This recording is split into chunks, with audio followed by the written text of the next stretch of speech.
Hello, my name is Marcus. I'm the proprietor of a collection of therapy quotes entitled 1001 Windmills of the Mind, a collection of advanced self-help quotes taken from what's often called the psychodynamic or the psychoanalytic perspective, which long ago, as I understand it, is referred to by some as philosophical medicine or narrative medicine, as a continuation of the general spirit of knowing ourselves, to be conscious of ourselves, needed for healing.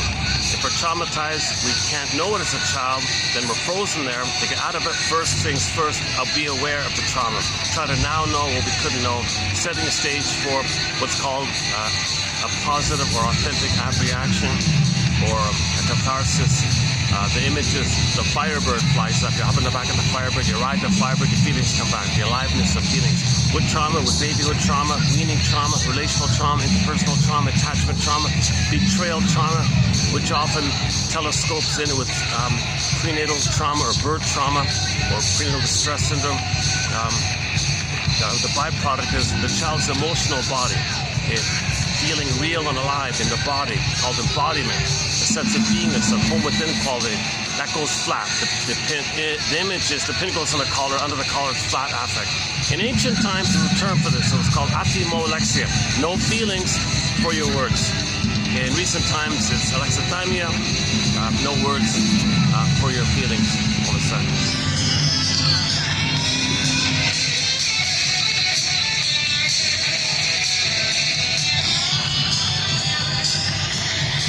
With the heat index, it's around 40 out here. I'm gonna give it a try. We'll see how all the shady spots were taken, but let's give this a try here. All right, enough about the weather here. So the weather, or the inner weather, we're talking about. What about our inner weather? Well, the inner weather might be that the soul is frozen. That's the inner weather we got to deal with, or the soul is missing, kind of thing. It's not totally gone. It's just go I know not whither, and bring back I know not what. So the imagery in Mystic Fairy Tales is that the baby's feminine element, the feminine principle. Okay, the beingness, the embodiment, also known as the feminine principle. Like the moon, okay, this powerful beingness quality, they use the moon for that. Okay, and the moon and the sun, they would say feminine and masculine. The masculine is the doing, the active, and the moon is like the being, the resting. Kind of like night and day kind of thing. And the nighttime, there's a beingness, a stillness. So they would use that as the beingness for inside the body, and the doing would be the active from the being. So one image is the maiden king. The maiden king, if the maiden is so the princess is a symbol for the feminine. The feminine is a term for the beingness. So the beingness, also known as the feminine, and then you got a symbol called the princess. If the princess is there, if the beingness is there, okay, men and women, then your doing is going to be normal, ethical, virtuous, and everything's okay like that. There's going to be a lot of background noises because I think they're preparing for some kind of a holiday function here tonight. I think it's one of their major holidays here.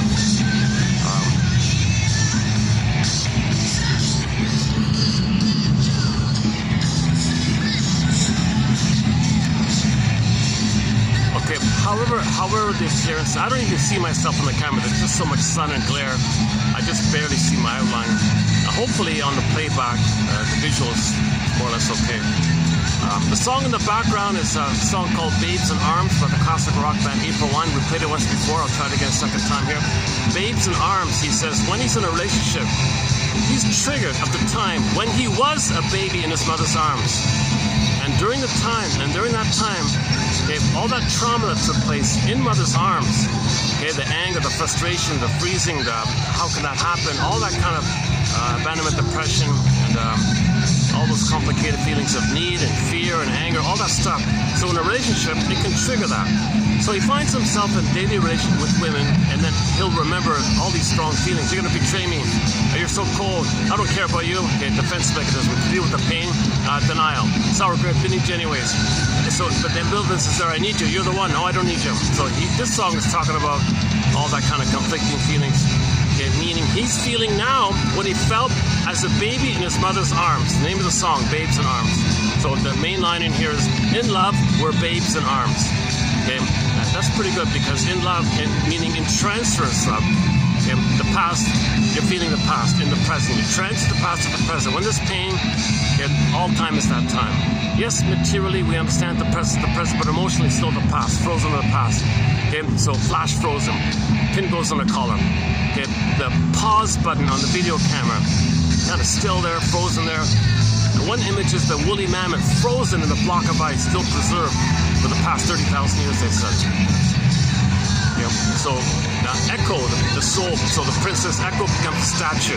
Okay, the soul Snow White, okay, she's in a coma in a glass box. Okay, Rapunzel's locked in a tower.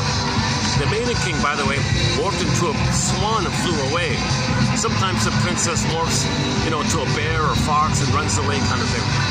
Okay, another key image is Miss Core, the Greek, our core self, our beingness, the core. Miss Core, her name is Core. Okay, meaning our core self, our authentic beingness, our core, our beingness. Earth opens up, she gets pulled down. Now I got this chasm feeling. Okay, so the image is you got the chasm in the earth, a geological metaphor, a crack in the earth, and there's a gap there. Okay, you can see it in the film Inside Out 2, where there's this huge crack in the earth like that. And the mind workers are called sarcasm, the sarcasm characters, because of the chasm in the earth. Because there's a chasm in the psyche like that, the feeling is going to be sarcasm. Yeah. Wow. Wow, they're really cranking it up. All right. I don't know if that's live or they're doing a sound check or something. So the lyrics is about, you're cheating me, you cheat me, you think you can fool me, you did fool me, no, you're not going to fool me again, all that kind of stuff. So he's feeling the struggle he felt with the mother, this battle he had with the mother, this unresolved battle where he didn't get his needs met. It's flash frozen. Okay, that means in the present he's going to recreate it with others. So he chooses women who will remind him of the mother and then recreate that battle of the past in the present, thinking he can change the past to get the needs that he was supposed to receive in the past. But he's confused because he's driven by the amygdala, the survival part of the brain, which doesn't know time. The present is the past. The present is not the past. Him fighting with his girlfriend in the present is not the same as the baby fighting with the breast mother in the nursery. But him fighting with the girlfriend in the present is kind of like in a way like that, because he's unknowingly recreating in the present a new edition of the past, hoping to get a better past, undo the past, get the love that he should have received in the past. But there is time. Reality check. The present isn't the past. If no woman in the present is his breast mother back in the past, decades prior. But he still has this frozen snapshot, flash frozen pain like that, and how he wants to get out of the pain. It's called psychic pain, emotional pain. He wants to get out of it. The system wants to get out of it. So the system wants him to be aware of it. He wants them to be conscious. Know thyself, conscious. So when we repeat, if we're recreating in our behavioralism, in our acting out, in our symbolic acting out, in our repetition, so we can observe our repetition and say, hold the phone here, what am I repeating? Is what I'm doing in the present some kind of symbolic version of what actually happened in the past? And am I doing what I'm doing to help me remember what happened in the past? And if that's the case, and you get memory and feeling, you stop repeating.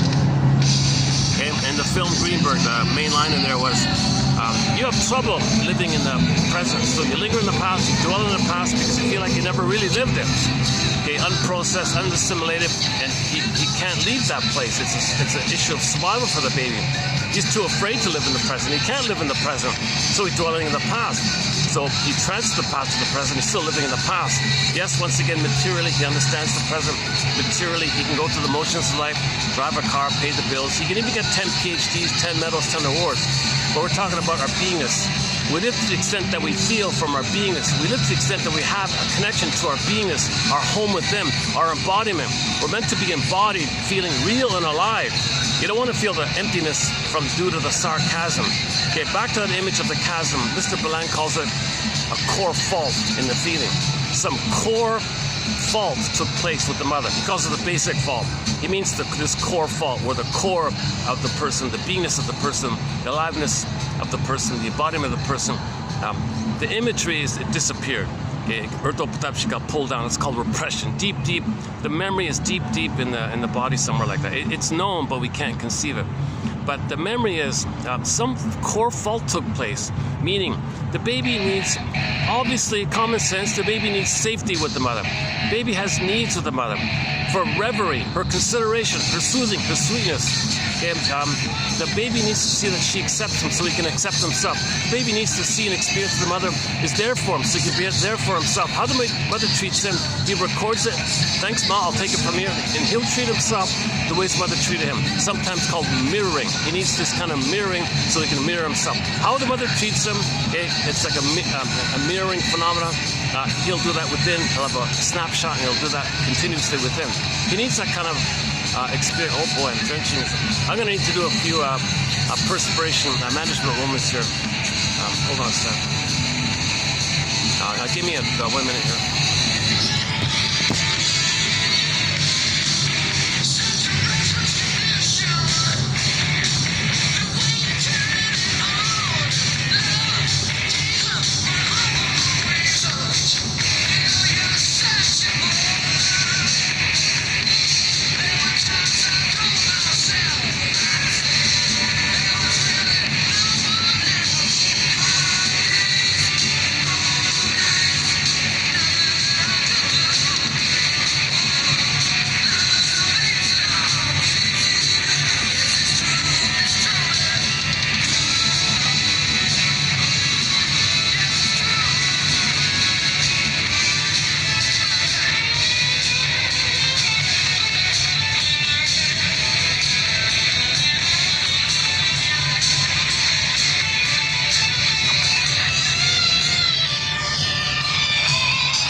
Okay, so this is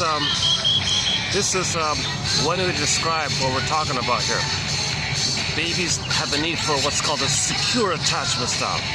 Okay, if that secure attachment style is not there, and you get some kind of painful addition of it called an insecure attachment style. It's much more than that. It's reactive, unformulated, disassociative, anxious, avoidant, okay, traumatic. If he has a traumatic attachment, that's the problem. To deal with the pain of it, he's got to numb his soul. Okay, so the image is, the symbol of the soul is going to be the princess. The princess is going to be in a coma in a glass box in the forest. Forest means unconscious. So imagine that. Imagine the princess, okay, meaning an image of your being. So the princess is not real. It's a symbol. Symbols are not real, but they point to something invisible that's real. So we don't see our beingness, but it's real. Okay. Now, the symbol, we see it, but it's not real. That's the link like that. So that's the way to kind of connect with yourself. So you take the symbol, okay, see the symbol to refer to something that's real, but the symbol's not real. Okay, so the Snow White is in a coma in a glass box, and she's in the forest. So imagine that your beingness can animate in you, because your beingness is in a coma, and to boot, she's in a glass box. So we feel empty, numb, petrified, turned to stone, hollow, whatever you want to call it. Okay. Now, same thing. The Rapunzel locked in a tower. You're not connected. See, in the tower, in the tower, it's the forest. Okay, Snow White's in the forest. Okay. All the other ones are also in the forest. Okay, that's the unconscious. It's not a part of us. We don't consciously feel our beingness. We don't consciously experience our beingness because our beingness is in the unconscious. So we want to reunite. We want to bring that in. We want to pull it back in, or we want to allow it to come back. So we want to set the stage to welcome it to come back. We got to understand what happened, then it'll come back. If we don't understand what happened, the soul won't come back. Hence, you need to know thyself. It's built in with nature that if we're traumatized, we can be aware of it and then we'll get our feelings back. So it's built in that we can heal via knowing ourselves. So that's what these quotes aim to make a contribution to. They're the best quotes that I can find so far out there from this general area of identifying how do we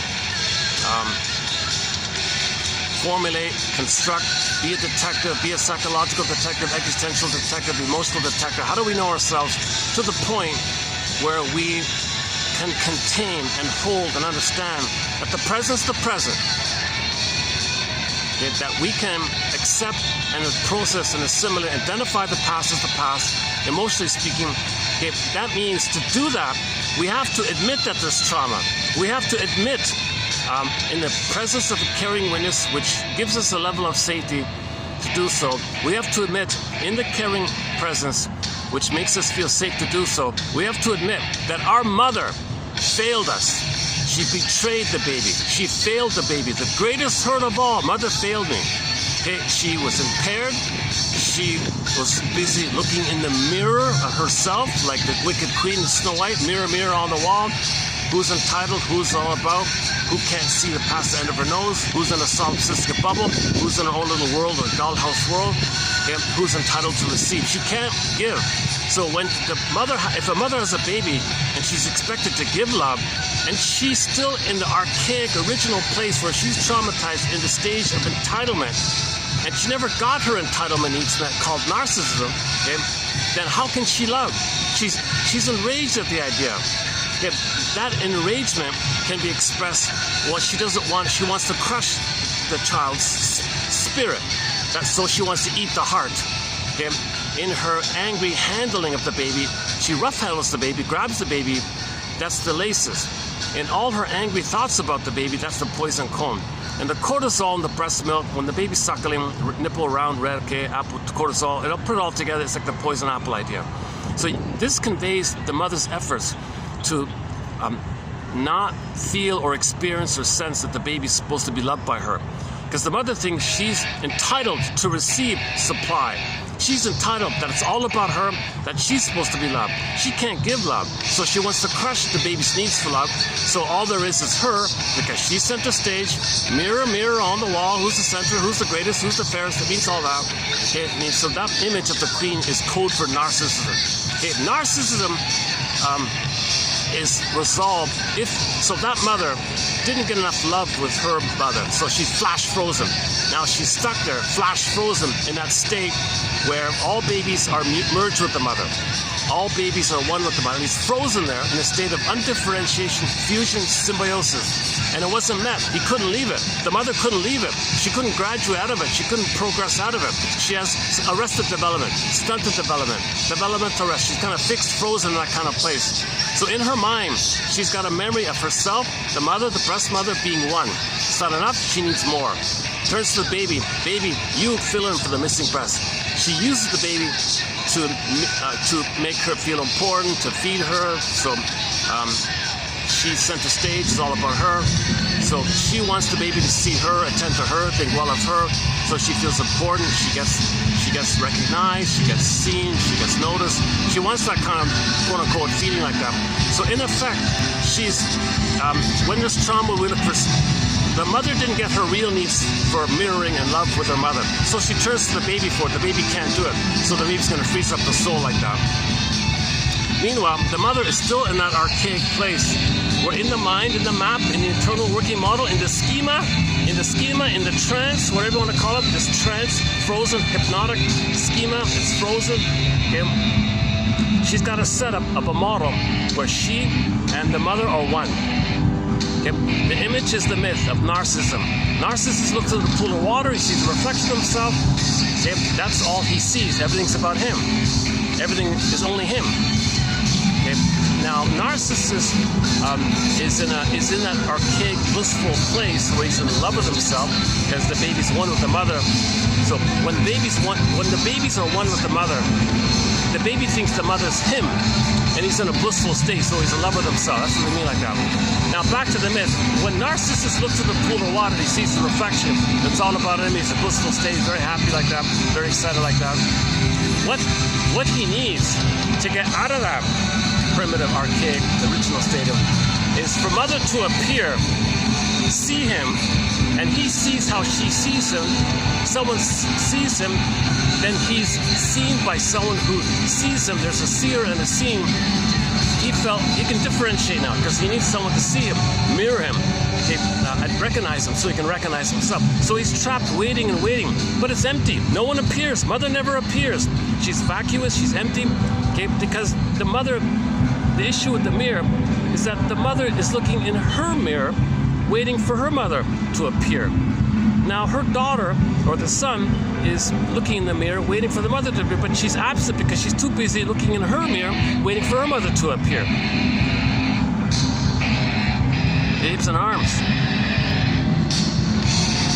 So when a narcissistic mother holds the baby in her arms, it'll be very uncomfortable for the baby. The baby says, I want it this way. I want to be positioned this way. I want to feed this way. I want this angle. I want this position. No, you don't. I want it my way. So the child's initiative, the child's autonomy, the child's choice, the child's free will, the child's agency, crushed. That's eating the heart. Okay? Every time the child communicates what he needs, and mother says, no, you do what I want. Okay, that's eating the heart. So the image in Snow White is when she tries to eat the heart, or she thinks she eats the child's heart. Okay, that's code for that.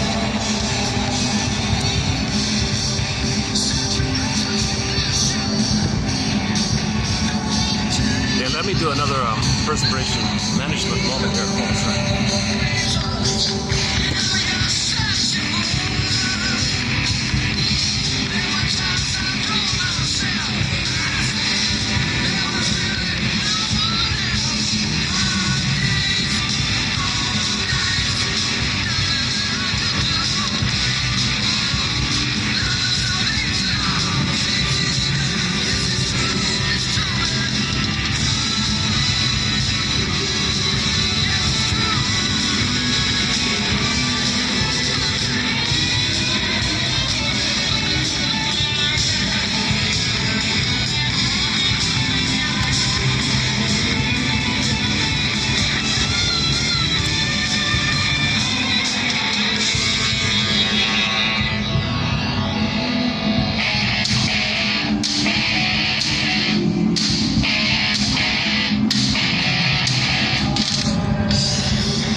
So just briefly with the Snow White one, that whole fairy tale is like a dream. It belongs to the psyche of a traumatized person. If a baby comes on the scene and the mother's narcissistic, the baby's soul will be like Snow White in a coffin because the baby experienced the attacks on the mother. Okay? And that's what all that's about. The laces, apple, okay, and rough hand, the laces, comb, apple, and eating the heart. Okay, that's all the attacks by the mother. So the child's beingness, there's a Snow White within. The child's beingness, called Snow White, is exiled, frozen, and then now the child feels empty like that. Now the child feels hollow, empty, has abandonment syndrome, abandonment depression, abandonment complex, abandonment neurosis, called the basic fault or the core fault. This deep, haunting, eerie, haunting feeling that some core thing is missing. Can't name it, don't know what it is. Well, it's also known as weaning trauma. Okay, weaning trauma. If the mother fails him at birth, he was prematurely weaned. The baby needs the continuity of the oneness in his needs met. If there's trauma at birth and the mother doesn't establish the sweet flow of the oneness, he was prematurely weaned. Right at birth even. That's called birth trauma, betrayal trauma, etc. The baby says, after all we've been through, mother, you abandon me, you take the corner placenta away. I don't know where you are. The corner placenta with a bridge to you. I don't understand time. Where are you? No bridge to you. There's no you. I freeze up the soul. And the baby won't trust the mother. The mother is, I'm not going to trust you anymore. My soul is frozen. The mother might try. I don't trust you anymore. I'm going to be passive-aggressive for the rest of my life now. That person may become passive-aggressive because the anger, if the child's angry with the mother and the mother crushes the baby's attempts to welcome the anger, and the mother doesn't know what to do with it, she can't fix the trauma. She can't reestablish the oneness. She can't heal the trauma. Then the mother denies the baby's anger. Now the baby has a hypnosis, trance, cannot show anger. But it's going to be in there. It's going to come out. One version is it just stays repressed and you don't really see it. But the theory is it's going to leak out somehow. So generally speaking, it's going to leak out sideways, obliquely, tangentially, called hidden anger, leading to a covert expression of the anger. A kind of a sneaky expression of the anger by doing various subtle tactics called passive-aggressive tactics. where he expresses the anger in a kind of a passive, covert, quiet way where you can't call him out on. It's so sneaky, so subtle, but he gets his anger out. He may develop a passive-aggressive personality pattern right at birth, even, our current topic.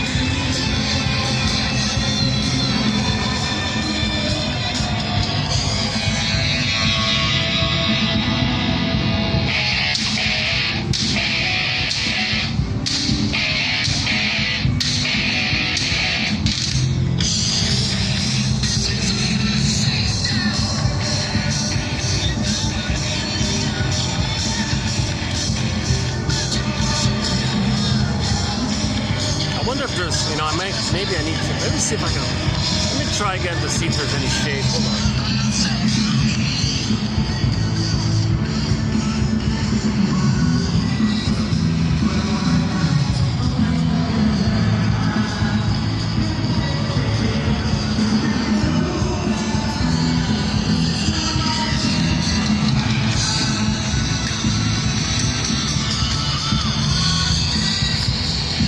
Hot day. The lyric in the song is hard days. This is a hot day. My goodness, the heat's come back. All right, enough about the weather. Let's. Are we finished with the basic point about Snow White? Okay, I've covered it a few times in past videos. I'm not going to run through the whole fairy tale. There's a lot of material there. It's amazing that short little Grimm's fairy tale. It's been around for thousands of years. Finally captured in the 1800s by the Grimm's collection. Finally, you know, it was spread around in the oral tradition. Finally, after whatever, a couple of thousand years, those two brothers went around to the old ladies. Please tell us that story. We want to write it down finally. So they have the whole collection of 200 plus of these tales. One of them being the Snow White one. And the reason it's so appealing, because when people hear the story, there's an uncanny recognition of their own psychological trauma. When you hear a fairy tale, you're kind of drawn, you're kind of curious because it represents and it communicates and it symbolizes something true on the inside. You're getting in touch with yourself in a way like that. You know, like the Wicked Queen being like that. Well, many people have a mother like that. Many people's mother are kind of like that Wicked Queen. We don't want to say it like that, so we say she's a stepmother. But what they mean is that in the uterus, usually in the uterus, the mother's good. She's soothed, she's warm and lovely, she's a fairy godmother, she's a wonderful, beautiful mother. She has a good mother. So she has a mother in the uterus. But at birth, betrayal and rage projects the rage image onto the one who rejected her. The mother's now a wicked queen. You know, stuff like that. So now the mother is seen as the wicked queen. It's the same woman, but we create two. In the uterus, she was good. After the birth, she was wicked. And we say they're separate. But actually, from psychoanalysis, it's the same woman. It's just suddenly, from the baby's perception, when his needs were not met, when he's betrayed, misattuned, malattuned, and enraged like that, she was seen as the wicked queen. But it's the same mother. But the Grimm said, if we're going to write it down and people are going to read it, and you don't have the storytellers who have the nuance about it, maybe we better just say it's a stepmother. Maybe we should just say the mother died, meaning the goodness of the motherly love, quote unquote, died at birth when the mother removes the baby and severs the cord like that. So in the fairy tale, the mother died at birth, and the father married another woman. That was their way to kind of like keep the story alive, to preempt storytellers from messing it up if they're reading it, because the oral tradition maybe that was a needed adjustment to factor in the count that it's going to be on print, maybe something like that. But strictly in the oral tradition, before the printing, it was the mother. The wicked queen was directly the mother.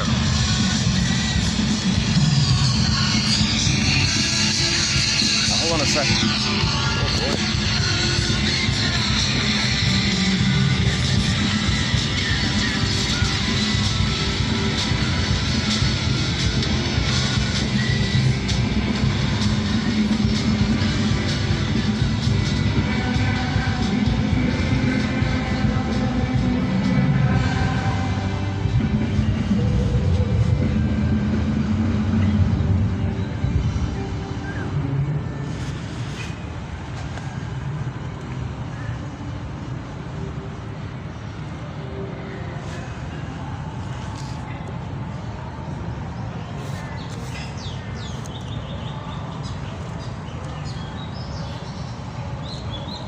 So usually at midlife, we get a sense, we get a hunch that something's missing.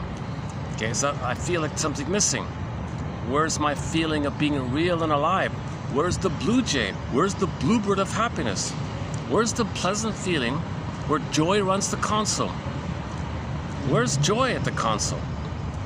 And where's sadness, by the way? All these losses took place and never mourned. Well, joy and sadness come from the beingness, the ontological self. That's the I. I feel sad. I feel joy. There's got to be an I there, like an authentic I for the primary side. And that I is missing, so you cannot mourn and you don't feel the blue jay, the bluebird of happiness. Okay, the serene, inexhaustible fullness of being. Okay, that's the pleasant feeling, symbolized as the bluebird of happiness in the Shirley Temple story in the film, right? The final line in the Shirley Temple was, the bluebird of happiness is within. The bluebird of happiness is within. Similar to Wizard of Oz, there's no place like embodiment. Home, she means like inner home. Okay, so embodiment is an inner home. So when she says there's no place like home, not talking about outer thing, it's you're reunited with your beingness. It's an inner home. There's no place like embodiment, feeling embodied, feeling comfortable inside, feeling warm, a hum, feeling that you can feel the pleasantness of your beingness. And everyone's a little unique, so when you express that, that's meaning and pleasure, a path of heart. And when you have your beingness, you're naturally, you have the goal. When you have your golden ball, your beingness, you're naturally ethical, moral, virtuous. And all the capacities from the beingness are available to you. Empathy, okay, you can apologize, because with an apology, there's an I there. I feel badly for the little things that I did, and you have the integrity, the moral empathy and integrity to make the apology. You name specifically the things you did that you feel badly about. I did these things that I feel bad, and you list specifically, no cloudiness here. You got to be very specific, as detailed as you can, and how you feel badly like that. And of course, you won't do it again, you're sorry, that kind of. So you can make an apology when you have a beingness. A lot of people don't want to apologize, they don't have the beingness. Discussed yesterday is the Twilight Zone. Briefly, season 3, episode 17. It's all about this. One guy wanted his mother to apologize. She would rather be a goner than apologize. She couldn't. I think the idea was she couldn't. The pain of apologizing is greater, is too great. So she had the option to just, she'd rather escape. She found it more painful to apologize to her son than to be a goner, kind of thing. And that's the message that it was, to convey that it's foolish. There's a folly involved for anyone who had a narcissistic mother to expect that mother to apologize, to wait, because she doesn't have a beingness to do so. So there was a fellow in that. He's a wealthy guy. He spent tens of millions of dollars or whatever it was. He went to an immense, elaborate scheme to try to create the conditions to facilitate, a little bit nudge the mother to apologize. No way. She attacked him and says, I'd rather suffer the consequences. I'd rather suffer worse consequences than try to apologize. I'm not going to apologize to you. I'm right. You're wrong. So because the mother, in that case, is recreating the battle of her mother.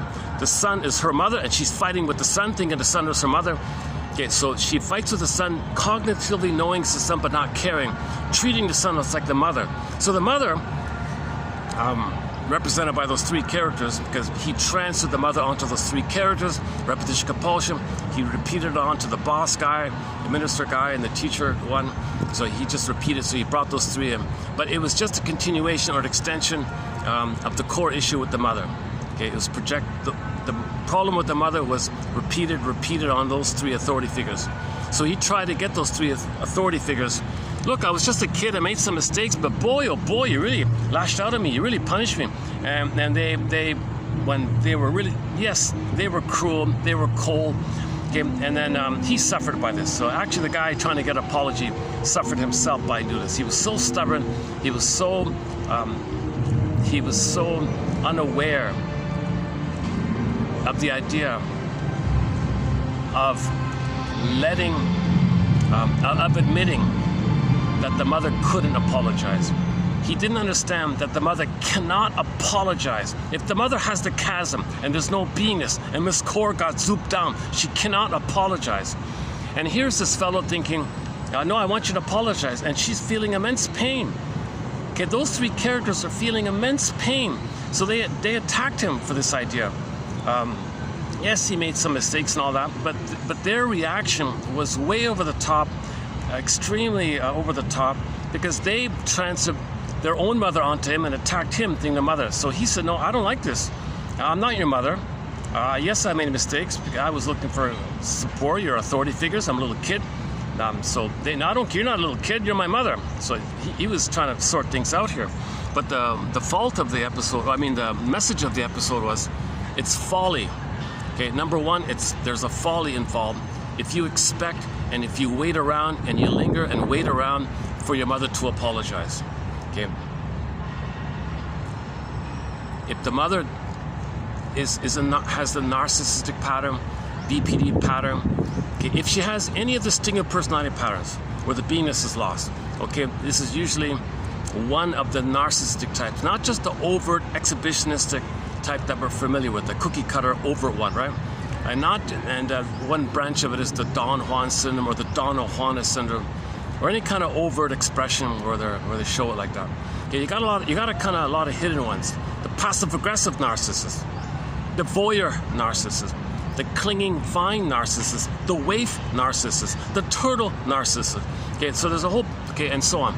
Now, trauma extremely early on, okay, that's the bully pattern and the Iago pattern. Okay, so the commonality of all these stinger personality patterns is the beingness is not there. What do they do for any sense of identity? Well, Faustian deal, Faustian bargain, Faustian pact, Faust complex, Faustian complex, known as, okay, Sandra Ferenczi's phrase, identification with the aggressor. So the only kind of crumb of identity, the only kind of salvaging of identity is to be the mother and shame himself. That means you got to shame others who will play him, to shame himself, to be unaware that he's shaming himself. Okay, he's going to repress his soul, reject his soul.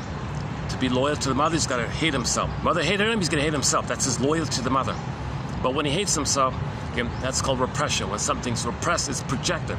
Now he's going to see someone else as being vulnerable or having needs or being innocent. And in order to not be aware that he's shaming himself, he's got to projected his soul onto someone else and reject them.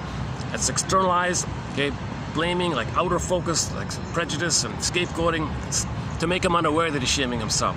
So he's got to hate. He has a need to hate others. He has a need to shame others to make him unaware that he hates himself. And he's the mother who does that because that's his only tie to the mother. It's the only way to have some hope of a connection with the mother, whereby if he imitates her, he's tied to her, and he's going to wait and wait and wait for mother to apologize and provide the love he should receive. He's not going to get it. Right? So, but in the meantime, he's waiting for the mother. He can't leave without her love, so that's why he wants to apologize, so he can develop. The positive intention of that guy wanting an apology, he wants to be free from the mother. He wants to move forward. So that's not going to happen. And then, and the other allurement is that when he salvages a crumb of narcissism and he stays one with the mother, he's in a blissful place. Like Narcissus looks into the pool of water, sees the reflection, and he's so in love like that. So he feels a kind of a schadenfreude, perverse pleasure of how the baby feels blissful oneness to the mother. He feels a strange, painful oneness to the mother, but it's inappropriate to live that feeling beyond 18 months of age. Let me do another perspiration moment here. Hold a second.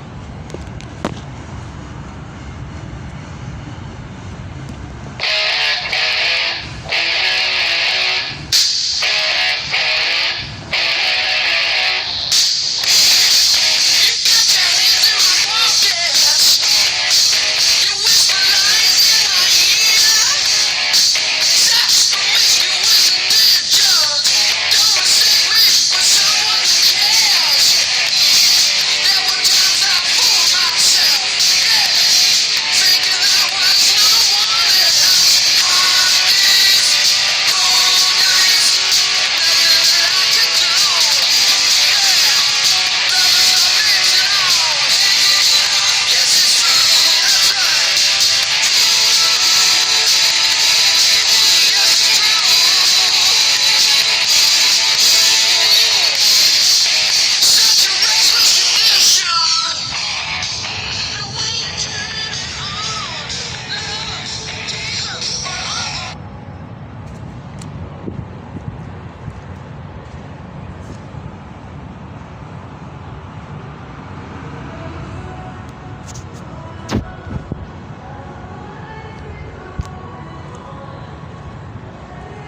Let's finish up that one with the Twilight Zone, season 3, episode 17.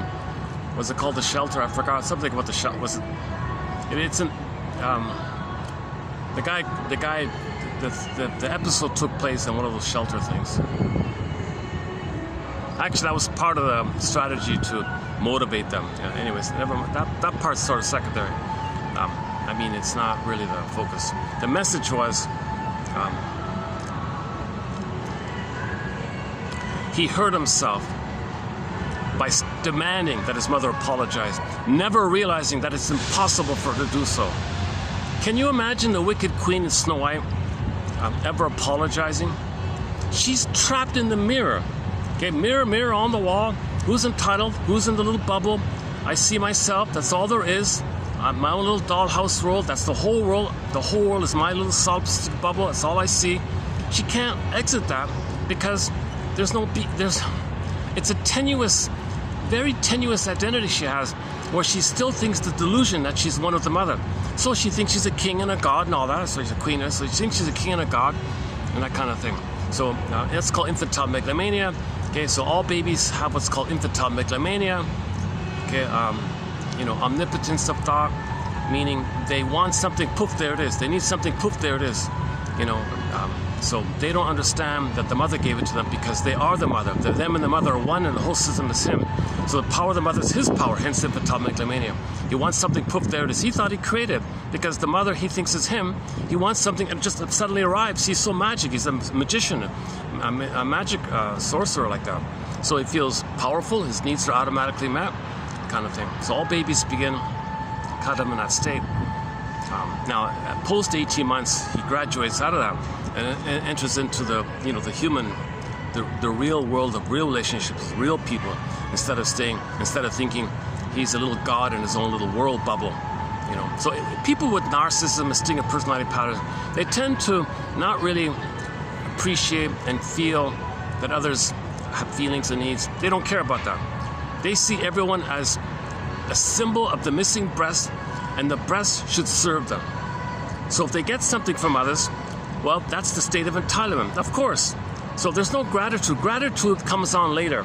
They haven't reached the developmental place of love and gratitude. So love and gratitude and ability to apologize, etc., have not entered the psychological picture yet. In the beginning, it's entitlement. Okay, it's sometimes called the entitlement personality. So all stinger personalities, all stinger personality patterns, okay, just mentioned earlier, have an entitlement personality, a narcissistic personality. And then there's little offshoots around it, each one. Okay, so the mother feels entitled. So that means, translation, if somebody with a stinger personality pattern, they want something and they get it, they can't say thank you. They only feel gratitude, of course.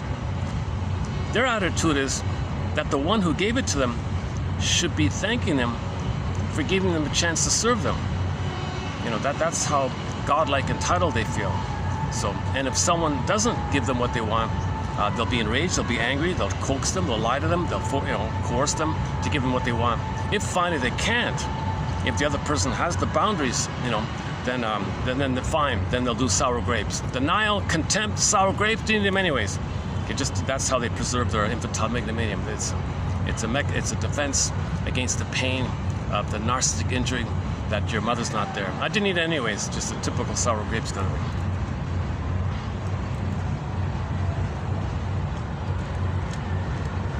Okay, so again, if the mother doesn't have a beingness and she's frozen in the place of waiting for her mother to come, how can she love? She didn't love. She hit. She attacked. She transferred her anger of the mother onto the kid. The kid grows up and said, "Could you please apologize?" She's still angry at her mother. She's still angry at the kid. The kid's the mother. The poor kid's saying, well, "Let me try some fancy way to persuade her to apologize." She still gets angry because she's still transferring the mother onto the kid, and she's still waiting for the mother to appear. She doesn't have the psychic structure. She doesn't have the beingness to love. So that's the message of season 3, episode 17, with that guy. I forgot his name. He was a billionaire guy, had billions of dollars. So money wasn't an issue. So he decided to address this search for his soul. So he's got to break free from the mother. So he wants some kind of recognition from the mother to do so. He never got any recognition from the mother. All the mother did was attack him, okay, like the wicked queen. So the way out of this curse is, number one, the truth will upset you free. My mother failed me, the greatest hurt of all. Reality, she was impaired. She didn't have the beingness to do so. She doesn't have any memories of having been loved. She's frozen, waiting to be loved herself. Now, it's timeless with her. It's forever for her because the amygdala doesn't know time. The amygdala does not know time. If a person has a narcissistic mother and they're dominated by the narcissistic setup, okay, that's from the amygdala. The amygdala is survival and it doesn't know time. So it doesn't know time. So you can wait your whole life. She's not going to apologize, kind of thing. Anytime a narcissist does apologize, it'll be cynical and sarcastic to put you down by it. It'll be passive aggressive. It'll be like maybe part of a trick or a strategy or something. But it won't be sincere. So like those three people in the episode, Twilight Zone episode 317, you can see how there was zero empathy for him, zero understanding for him. And he was saying, look, I was just a little kid.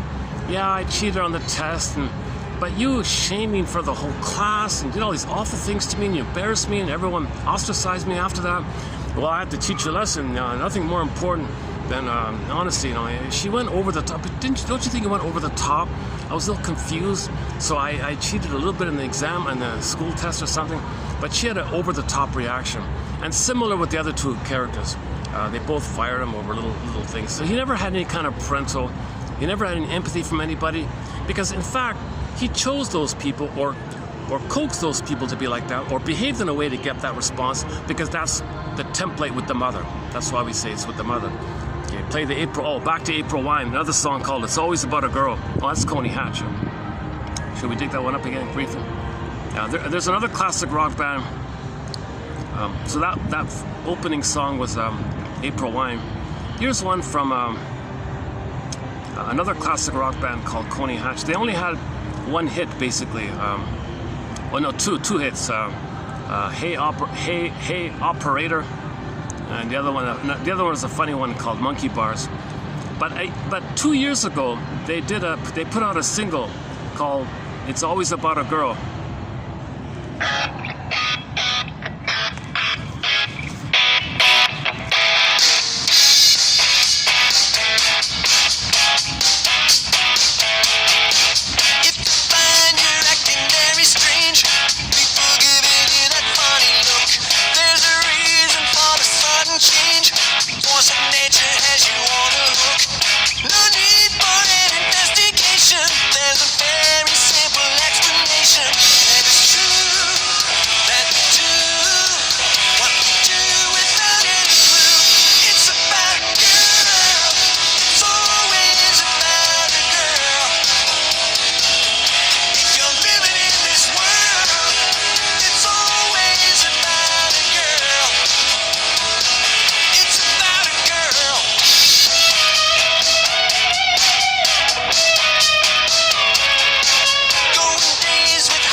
Let me guess, the phone overheated. Yeah, look at that, eh? Look at that. Does it show up here? Your device is overheating. Please suspend use to avoid the following issues, and so on. The device can be used again after the temperature has returned to normal. Okay, my goodness, eh? So let's turn this off here. This is a real budget phone, a very basic budget phone on sale. It was sort of a discontinued model or something. Look at that, eh? But it was it was like a bargain. It was one of those like bargain bin in the corner kind of thing. Otherwise, it's not a bad phone. The speaker isn't the mic and the speaker isn't the greatest. No, the speaker's okay. The mic doesn't record too clearly for some reason. Anyways, I'm still using my old. This phone I'm using, I can't praise this phone highly enough. It's called the Honor 8S. It's I don't know, 10 years old by now. I'm not sure, but it's still hanging in there. It's a basic. It's like a mini. It's almost like a kid. They call it a kid's phone. Very basic, a short little mini phone. Fits in your pocket easily. Light as a feather. I've dropped it 1,000 times. Okay, we've done 1,400 videos with it. 10,000 quotes posted through it on 3 continents and counting. Well, maybe just 3 continents. Who knows? I've never been to South America. Oh no, I was once in South America. I forgot. Never been to Africa. That's not true. I think I did spend a. No, but in terms of the video, in terms of these videos on this channel, they were done on 3 continents.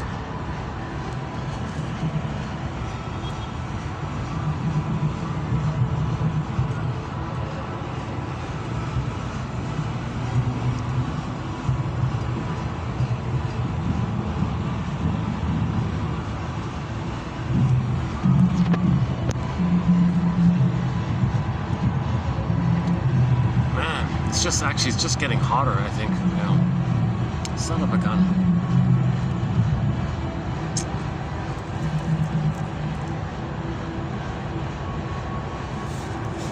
Okay, if I relax, if I calm down, if I speak more slowly, that'll cool me off a little bit.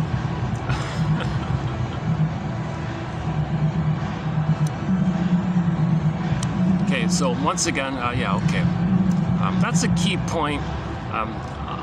People, I don't see anyone really clearly making it clear about this.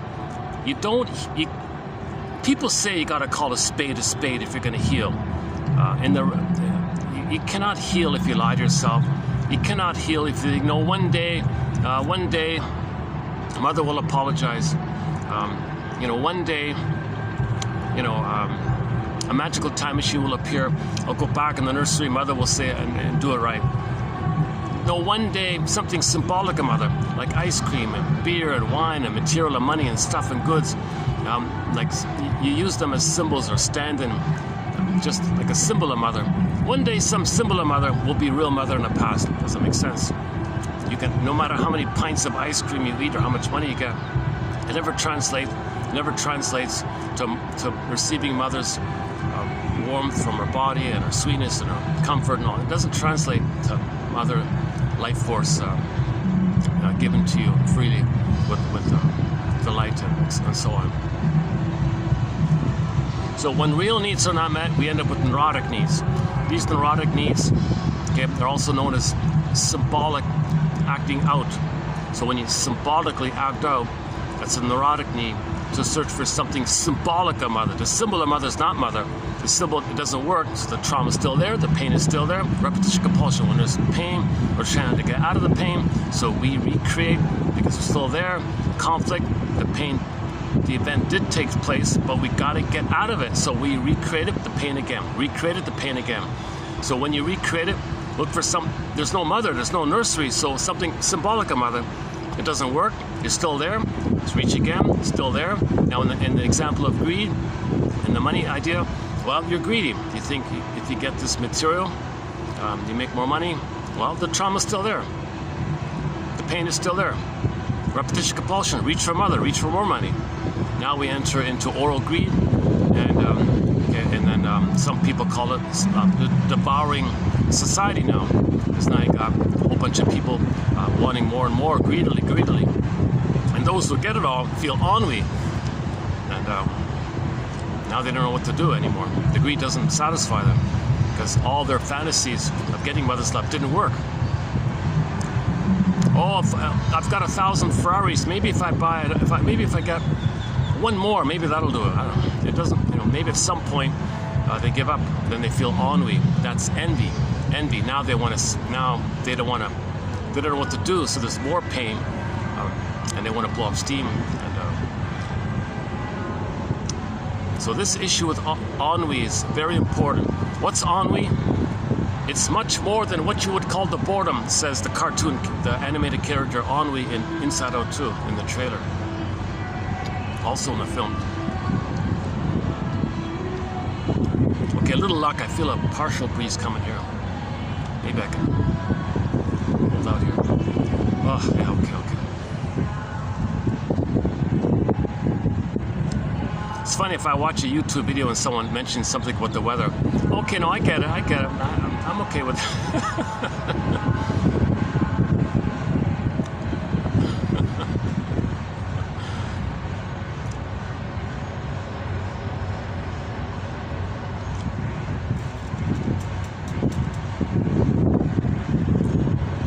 Okay, are we finished with the Twilight Zone? Okay, so in conclusion, if you're waiting around thinking you can still get mother's love, okay, it's not going to work. Forget it. You're hurting yourself. You got to admit the trauma and process the trauma that there was no loving mother. You had no loving mother. You got to mourn this thing. That's a loss. Not to have a loving mother, that's a huge loss. You never even had it. It was lost all the time. You only had it in the uterus, kind of thing. And it was lost luckily, assuming there's no prenatal trauma, prenatal distress, you know, you had a good mother there. Or at least when you weren't traumatized in the uterus, you had a good mother. You know, that's it. And then that's gone after, when you freeze up your soul, then it's gone. All that time, no loving mother. That's a loss. We got to admit, we didn't have a loving mother. She was too bitter and pain. Maybe she was passive aggressive, or some other narcissistic type, or the bully type, or Iago type. That's the Iago is with ennui and envy with Iago. Okay, and they are also extremely passive aggressive. They use passive aggressiveness to exercise their envy and ennui by spreading rumors around covertly with various layers. You can't call them out on it. To do so, you get in trouble. So they get away with it. So babies, the source point is babies figure out a way to get their anger out. So our current topic here is passive aggressive. We're in the middle of a 7-video special run. By the way, this is part 2. So sorry, this is part 2. This video is part 2 of a 7-video special run on the topic of passive aggressiveness. So we did one yesterday, and we previewed some of the other material. And I've been doing previews for the past week on this material, but this is officially part 2 of the 7 parts. So sort of the genesis of it all, or the start of it all, is what does the child do when their mother forbids the anger? The child, it's so subtle with the child. He might stutter, let's say. Now, how does the mother punish the kid for stuttering? The child might have eating problems or something. Well, what does the mother do now? The other example is the bedwetting one. Jeez, you punish the kid for that? And if she does, he'll go and he'll get maybe sick in some way, might get ill. Then you punish him for getting ill? Like, how far does it go, kind of thing? So the anger is coming out covertly, obliquely, it's hidden, it's subtle, it's sneaky, in a way where the mother cannot call him out on it. The mother can't identify it. To do so makes it look foolish. So the baby has to find some way, even if it hurts himself, he's got to get his anger out somehow. Okay. So that phenomenon is called passive aggressiveness. So the child's angry by being traumatized by the mother, and when he expresses the anger, the mother says, "No, you can't be angry." Whoa! What does he do now? It's got to leak out some ways. So early on, it may leak out in these physical kind of things I just mentioned. But later on, as he's growing up, he's got the pattern in. He will be very intuitive to maybe delay, make the mother wait. Usually when people are kept waiting, they're going to get angry finally. Good, the child might think. Deliberate inefficiency, don't do the job well, that might make people angry.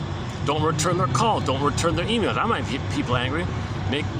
Pretend to forget or actually forget, that might make people angry. You do these little subtle things, dawdling, leg dragging, obstructionism, deliberate inefficiency, procrastination, of course, not doing the job properly or incompletely or doing it in a mess, and then always in a manner where you cannot be called out on it. And it's all designed to make the other person angry.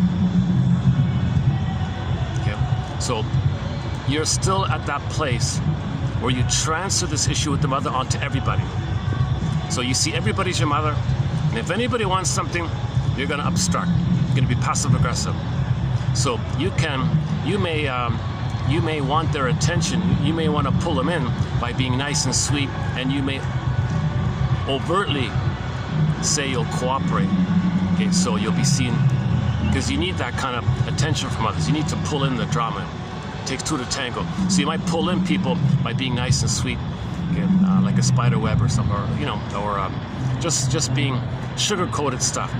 So it's called sugar-coated hostility. So you might be sugar-coated first, where you agree and you're so sweet and you're so, now of course I'll help you. Of course I'll live in the cow. You're so okay. You do all these nice things. Okay, that's the pull them in kind of thing. That's the tar baby thing. Okay, now, I got the attention. I got the other person. I got mother there. Now I'm gonna covertly frustrate them. I'm not gonna cooperate. And again, I'm angry at that person. I'm gonna make them angry because I'm angry. I want them to be angry.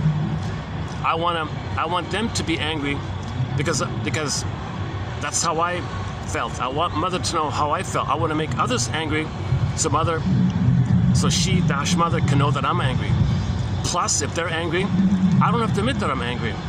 If they're angry, they'll get in trouble. They'll have to apologize. And now I have power. Now I'm getting the anger out. They get in trouble. They got to apologize, and I'm innocent. So if the famous, I think one of the best quotes was the turning the tables one.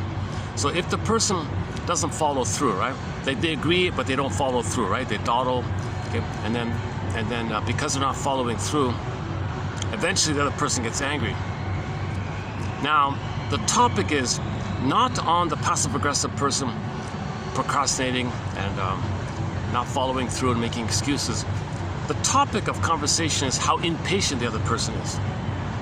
And they don't ever take any responsibility or ever admit any time that they created it, in effect. They prodded it, they coaxed it, they try to make it happen. They enjoy the power, they enjoy the result, they enjoy the process, they feel important, they're getting their anger out, but they won't admit it, but they want it to happen. So now the result is the person who lost their cool and all that, now everyone can say, look how foolish he is, look how childish, look how impatient he is, what's wrong with him, he's so foolish, he made a mistake and he's got to apologize. Now that person who blew his top's got to apologize to the one who created it. They love this kind of power, this sneaky stuff. So this is still the transference battle with the mother in the nursery. You're doing it to everybody, kind of. You generalize it to everybody, everybody's mother, and you want to frustrate everybody. So people who are kind of always annoying others, frustrating others, they might start off sweet, but after, when you get to know them, you always feel this confused, uncomfortable feeling around them. You're not sure where things are. You're feeling frustrated by it. They enjoy that setup because they're rebelling against the mother. They're fighting against the mother in this covert, sneaky way. They're getting their anger out like that. They're still frozen with that battle in the mother. So that's sort of the basic. If you read through the 7 pages, you'll get a couple of examples on this point there. Actually, you know what? Hang on.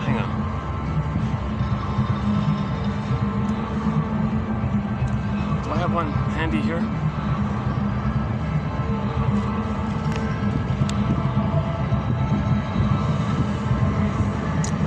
Passive-aggressive behavior is primarily a subconscious determination or motivation to do exactly the opposite of what one is supposed to do.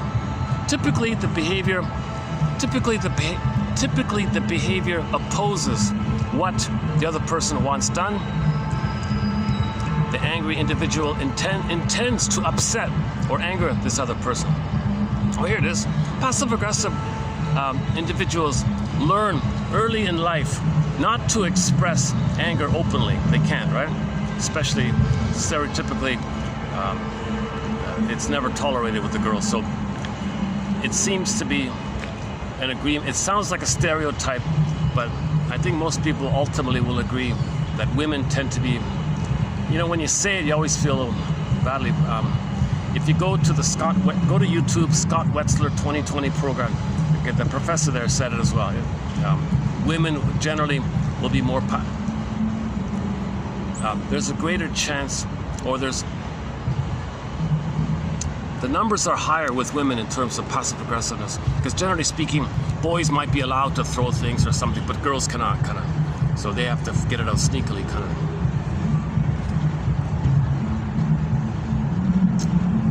Okay, so children often learn that they have to be a good boy, be a good girl, be a good boy, or etc. Your anger is hideous. Little children cannot show anger. That's hideous. That's forbidden. Okay, got to be a good boy. All this stuff. So the children begin to harbor resentment, and constantly needing to be a good and outwardly compliant in order to maintain acceptance and connection with those they depend on for emotional, physical sustenance. They learn not to confront situations directly, but rather to achieve some measure of control through manipulation and oppositional patterns of behavior. They learn to express their anger obliquely, sideways, tangentially, sneakily.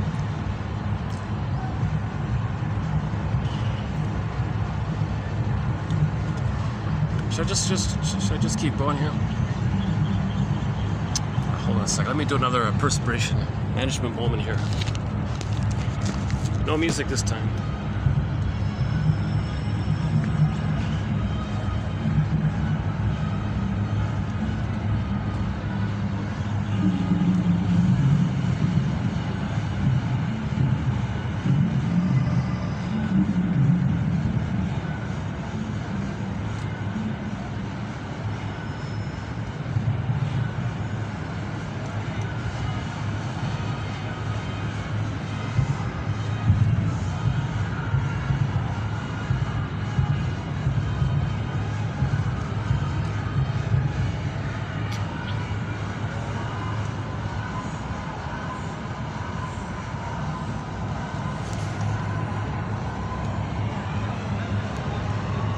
And see, this old kid's budget phone doesn't overheat, eh?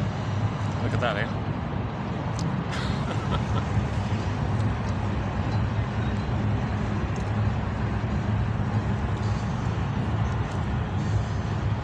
Okay, so that's one key point, that this imprint where the child has to get his anger out sneakily, sideways, okay, because he can't hold it in all the time.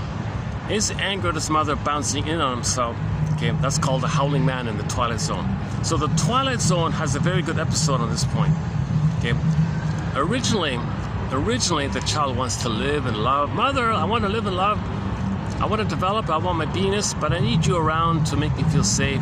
So I want to live and love. So I have a need, Mother, for sweetness and safety, and your recognition, and your understanding, and think about me if I'm confused, and process and be there for me, and let me lean on you, and I need a rhythm of safety. If I'm a little uncomfortable, I want you to think about it, figure out what's going on, and adjust it. I want to experience that. I want to have the memory of that so I can do it myself. I want you to think about me, have empathy for me so I can do that for myself. So Mother, I have a need for a secure attachment style, for mirroring. Okay, rhythm of safety, your attunement, your entrainment, we're on track. Okay, we're one, and you meet my needs, and then I'll say thank you. I'll take it from there, kind of thing. I gotta have a model in my mind where you loved me, and then I can be independent like that. I can separate, be independent. Now, if you don't give me that, I'm gonna be angry, of course, because my soul will be frozen. That's psychic pain. Okay, my life force is gonna go to the limbic system, the amygdala area, the survival part of the brain. Okay, so the brain, you got the survival brain, the feeling brain, and the cortex. 3-in-1 brain, the brain with 3 parts, 3 lines of consciousness, 3 memory systems. Okay, the 3-in-1 brain. Cortex, feeling, embodiment, the embodiment, feeling self, that's like a brain or mind or like that. And then you got the primitive, okay, archaic, spine, tip of the spine, amygdala. And that system, you can nickname it like one of those creatures that only cares about survival. Okay, chameleons and lizards and iguanas. Janoff calls it the salamander. One person calls it the frog brain. Okay, because those kind of creatures only care about the instinct to survive and reproduce like that. That's also known as the survival brain. It's basically the stress response: flee, space out, deer in the headlights, or if he's cornered, he's going to fight. The fight or flight, the flight or fight response. That's survival like that. That's the ancient primitive part of the brain. That's just the language of that is visceral stuff, cortisol, shallow breathing, constricting the blood vessels, restricting blood to the extremities to protect your vital organs, shallow breathing, pumping adrenaline to your muscles, things like that. It's all the language of that brain is visceral stuff, sensations and visceral sensations. Okay, mostly cortisol, adrenaline kind of thing. Now the feeling self, that's mainly us. That's the quote-unquote more human side of being human. The feeling self, the embodiment, the beingness, the midnight blue, the Shakti, the yin, okay, the beingness, the feeling self, the ontological self. I feel there for him. That's the I, that's where I can love, because there's an I there. That's the I that lets you love. That's the I that lets you have empathy and understanding. That's the I that lets you see the 2 sides of a situation, see more broadly in a 3-dimensional way, in a diamond approach way with different facets. You can see things and different factors of all positive intention. You can see that we're all traumatized, we're homo-traumacus, and everything's love or cry for love, and we're trying to heal. And maybe someone developed a passive-aggressive personality power. So can you understand the passive-aggressive personality power? That's something from the feeling self. You want to see more broadly, how are people crying for love? How did people cope with their trauma? There's different ways people cope with their trauma, right? The personality can reflect it. Is it one of the stingers or one of the clinger ways? And so on. So you have a broader recognition. It's not just a simplistic survival mentality.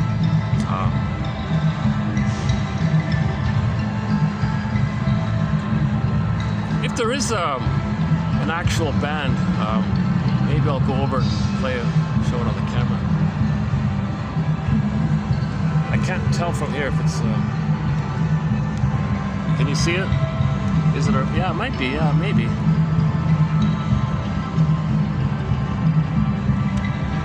It's so loud you can hear it here, right? It's not bad. It's pretty good, eh? They got the xylophone, the wooden xylophone, right?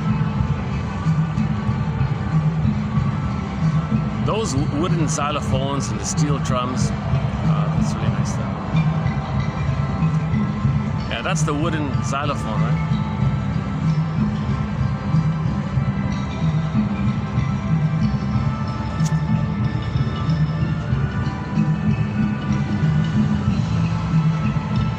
Maybe they're using dinosaur bone. The Flintstones, right?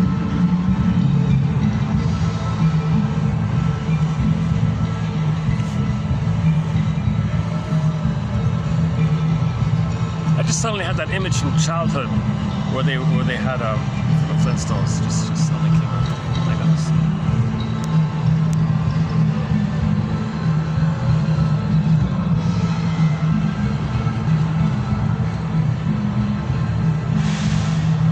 Yeah, so you gotta call a spade, right? Okay, let's just leave it there for the Twilight Zone, Season 3, Episode 17. Very important episodes to watch. Recommended via this channel. Gabe's Story, Wong's Lost and Found Emporium, Take My False Life, Please.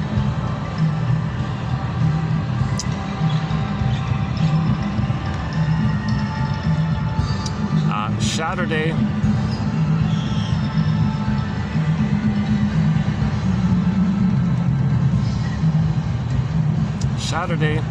Take my false light, please. Oh. I'm missing one, right? I'm trying to remember the top 5. The top 5 are Gabe's Story, Wong's Lost and Found Emporium, Take My False Light, Please. I'm missing number 4. Number 5 was Saturday. Those are like key pillar episodes to watch.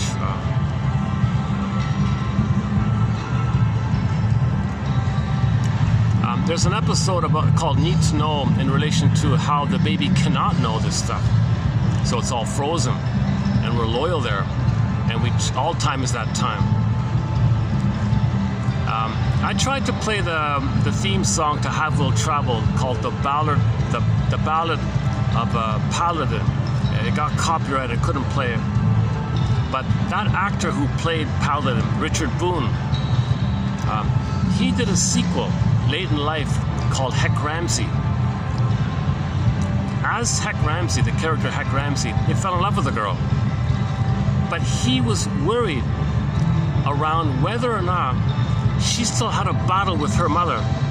And he was worried about whether or not she would use him as a stand-in for her mother, whom she would fight with. So he didn't want him to play her mother, whom she's going to fight with. Okay, well, after he explained to her, she said, her reply was very good. Her reply was encouraging. She said, I get it. Don't worry. The past is to be remembered, not lived as the present. So she processed the past. She identified the past. She mourned the past. She processed the trauma. She mourned the losses. That's laying the ghost to rest. That's restoring the hippocampus, which gives you linear time.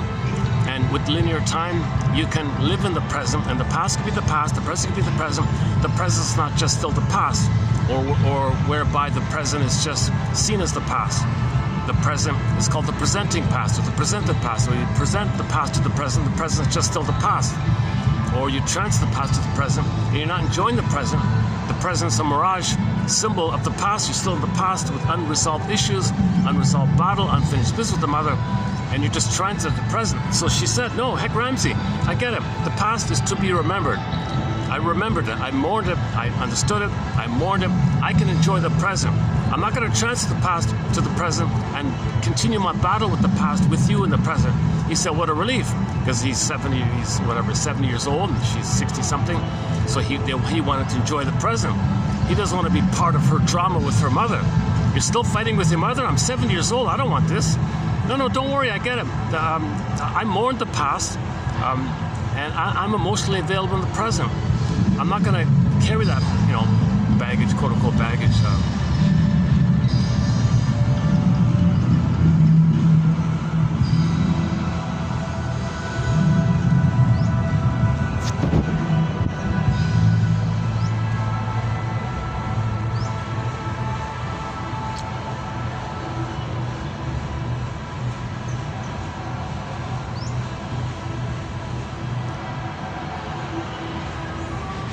If I move closer to the stage there, it's just going to get even louder, right?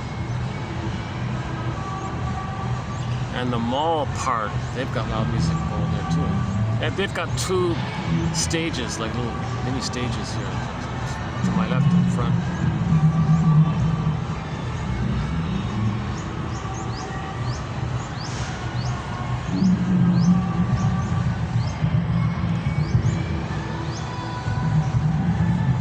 Okay, let's leave it there for the Twilight Zone for now, and the Snow White for now.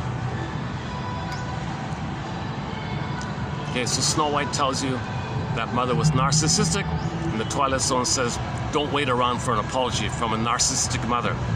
Okay, you'll never get it. Okay, and that guy was trying so hard to get it, and he hurt himself in his stubborn desperateness because he wanted to resume development. He didn't know that he's supposed to mourn and admit that it's impossible. Admit that mother cannot apologize because she has no beingness. She can't love. She can't apologize. An apology is an act of love. She never loved. She can't apologize for not being able to love because she still can't love. I mean, she can't apologize. He never faced this. That's the message of that episode. It's funny, when I watched it, I kind of brushed it off, and then Now that I think about it, it is an important psychological message. The need to know one is in reference to how the baby cannot know the truth. Okay, so they created like a metaphor for that. You can see it in the episode called Need to Know. The people in the farming community, if they were to know the truth, they went nuts and they had to go to they have to check themselves into the loony bin. So that's code for the baby doesn't want to lose his mind like that, like the way those people in the episode lost their mind. The baby doesn't want to lose his mind to save his mind. Okay, he can't know it. Mother didn't hurt me. No, split her off. Mother's a goddess. That's sweet. That's psychic splitting. In the healing journey, in the midlife audit, you got to resolve this psychic splitting. Splitting precludes individuation. Splitting precludes mourning, Rinsley says. Splitting precludes your healing. It prevents it. You can't heal if you maintain splitting. Splitting is the babyhood strategy of dealing with a traumatized mother. And if you're still splitting, you're still in the survival place where you've got goddess and demon in the mind. Mother, you turn into your rage to the mother is a monster which you put onto the mother and think the mother's the monster, and you have a goddess to compensate. That's psychic splitting. Mother's neither. And if you maintain that setup of jungle slogan thinking, adversarial thinking, my greed to your greed thinking, oppositional thinking, adversarial thinking, this kind of either or thinking, okay, that means you're loyal to the trauma. You're loyal to the premise of the trauma where you can't admit the truth that mother hurt you if you still use the coping strategy around that trauma. So in the midlife audit, you got to dig deep and understand that your mother was impaired. That's called understanding. That's called forgiveness. That's called reality check. And you can only heal with reality, meaning the truth. You can only heal with the truth. Okay? Mourning requires calling a spade a spade. A spade. Okay, so that's the truth. Psychic splitting. That's just a desperate delusional strategy the baby adopts. To use a strategy in babyhood to survive with the breast mother your whole life with everybody is called dysfunction, neurosis, like that, because you're not in the nursery. And you're still living in that kind of place, emotionally speaking, where you froze your soul and you want to get your soul back. You only get your soul back when you have consciousness. Then the firebird, the phoenix, the healing process takes place. Oh, Jesus. Hold on a second.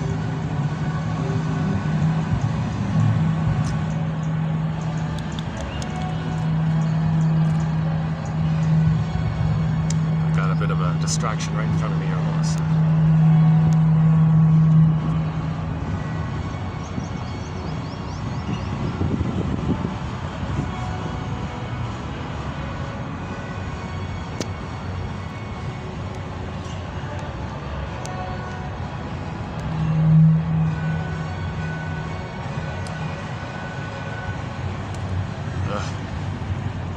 Two videos ago, I had a similar kind of distraction. Actually, yesterday was okay. Yesterday, at the Swan Place. The past two videos I've done at the Swan Place, I would say they turned out okay. Those turned out to be two good videos, I thought, more or less. Let's see how this will go. I have no idea how this is turning out. The whole time I've been doing this video, I don't see myself due to the glare, the light and the glare. I just have like this phasey, like this outline kind of thing.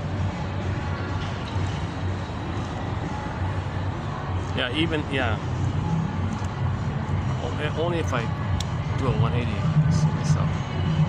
I think on the playback it shows through, right? You'll see. Okay.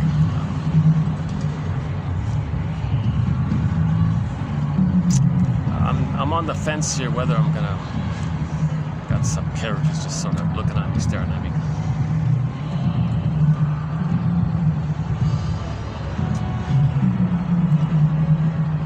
Okay, I'm gonna have to find another spot here.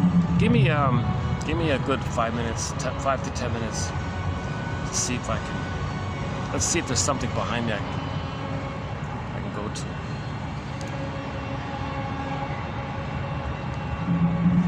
Son of a gun here. Okay, worst case scenario, I'll go to the lobby of the hotel and cool off. And let's do that anyways. Yeah, give me about 5 to 10 minutes. Let's find a spot in the hotel nearby. And we'll continue there, and I'll come back out.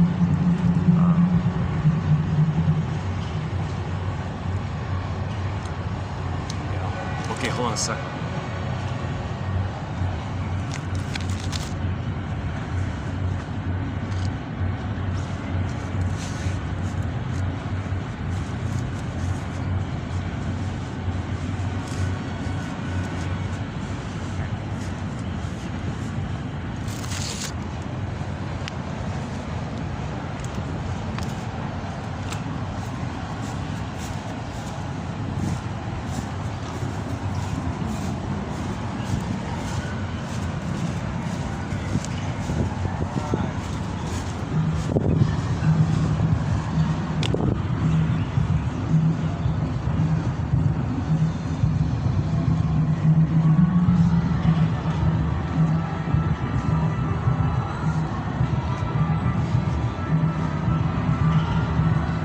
Well, they moved, so maybe I can go back then. All right, let's go back.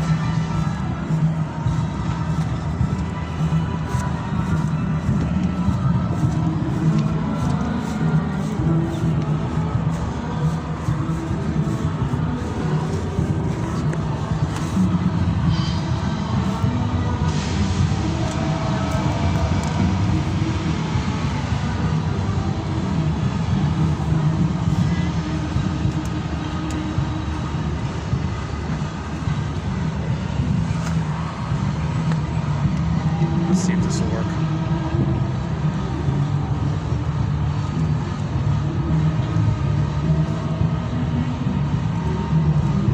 Yeah, he had a symbiotic lock on me. When I started to walk, he just walked simultaneously with me. And if I kept on going, he'd walk right in, I'd bump right into him, kind of. So I just paused, let him go forward, kind of thing. See, a lot of people have undifferentiation.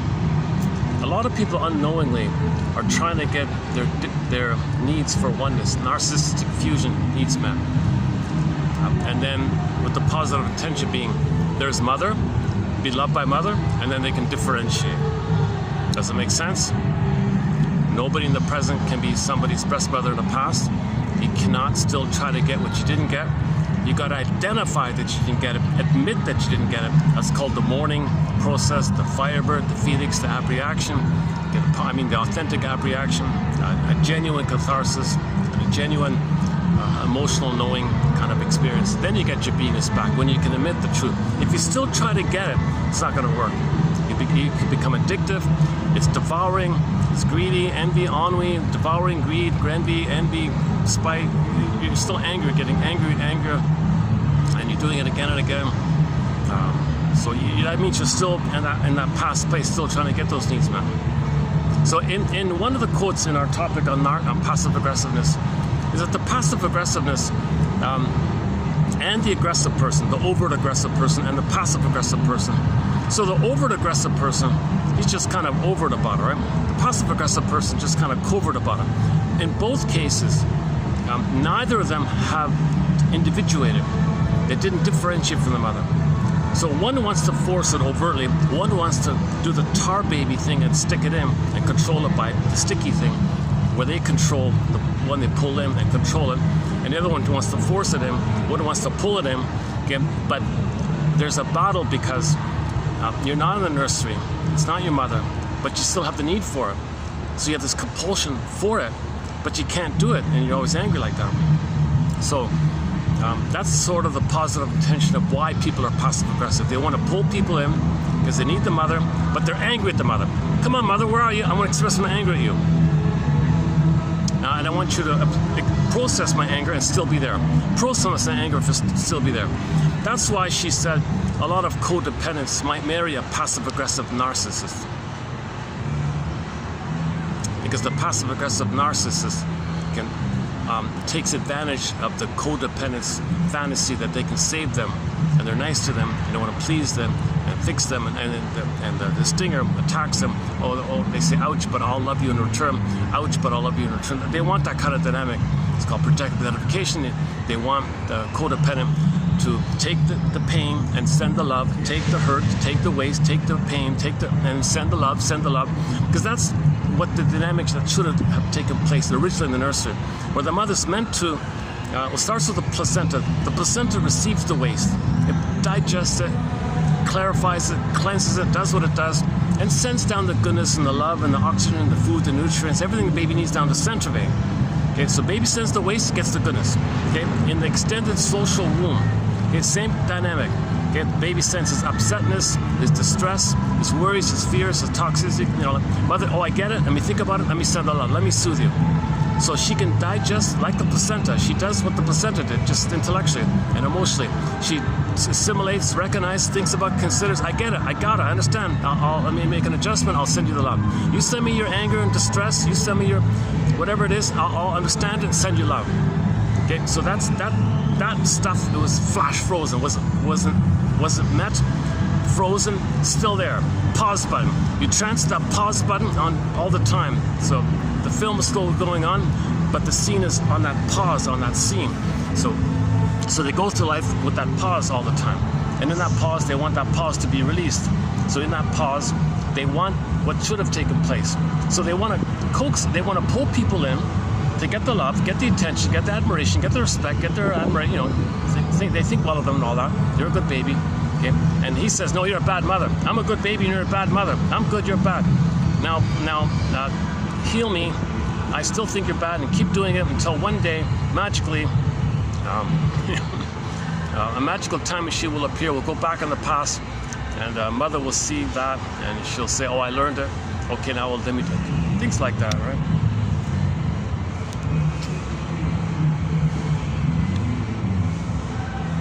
Oh, I'm glad I stayed out. That shade.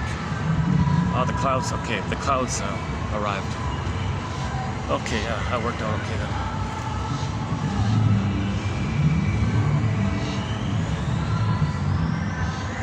Actually, I can go back to my spot, right? Yeah, let me go back to my spot. Hold on a sec. Give me a minute here.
I highly recommend the past few videos for a pretty condensed, good overview of the passive-aggressive phenomenon.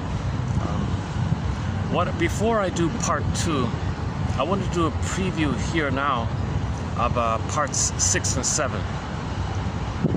So I've already done a preview of parts 1 and 5.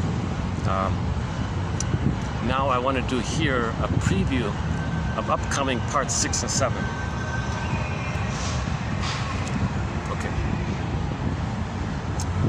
So the first one was, as mentioned already, about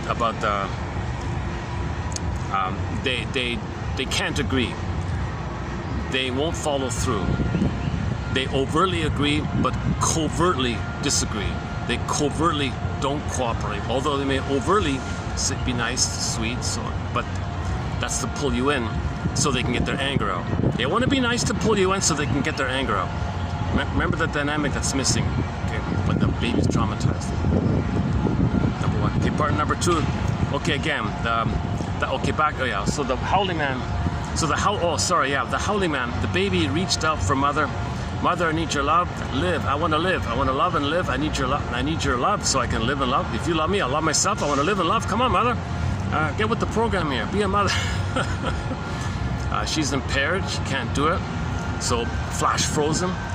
Life force goes to the survival brain. Okay, fear, anger, shame, all that visceral stuff. Now he wants to flee from the mother. She's dangerous. Can't flee. He can only space out for so much. At some point, he's going to have fantasies of anger. Now he's going to be angry at the mother. Anger's not innate. Anger is the response to when the needs are not met. Anger's not like a primary thing. Anger's like a reactive thing when something normal goes wrong, kind of thing. Something that's primary, the basic thing. Mothers should love their babies, the basic thing. And of course there's anger like that. Because now that's a survival mode, because if the mother's impaired like that, the baby thinks it's going to be a goner. Okay, so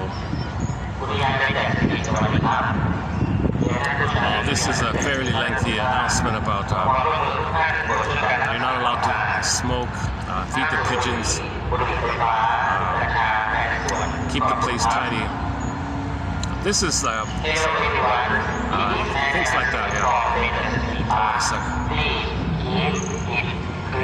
Keep it clean. No smoking. Thank you for your cooperation. Everyone, we will stand down to respond to the feedback. Please keep it clean. First, small step. Make it step. And thank you for your cooperation. Oh, that's an abridged version of it. Okay. Usually it's a bit longer.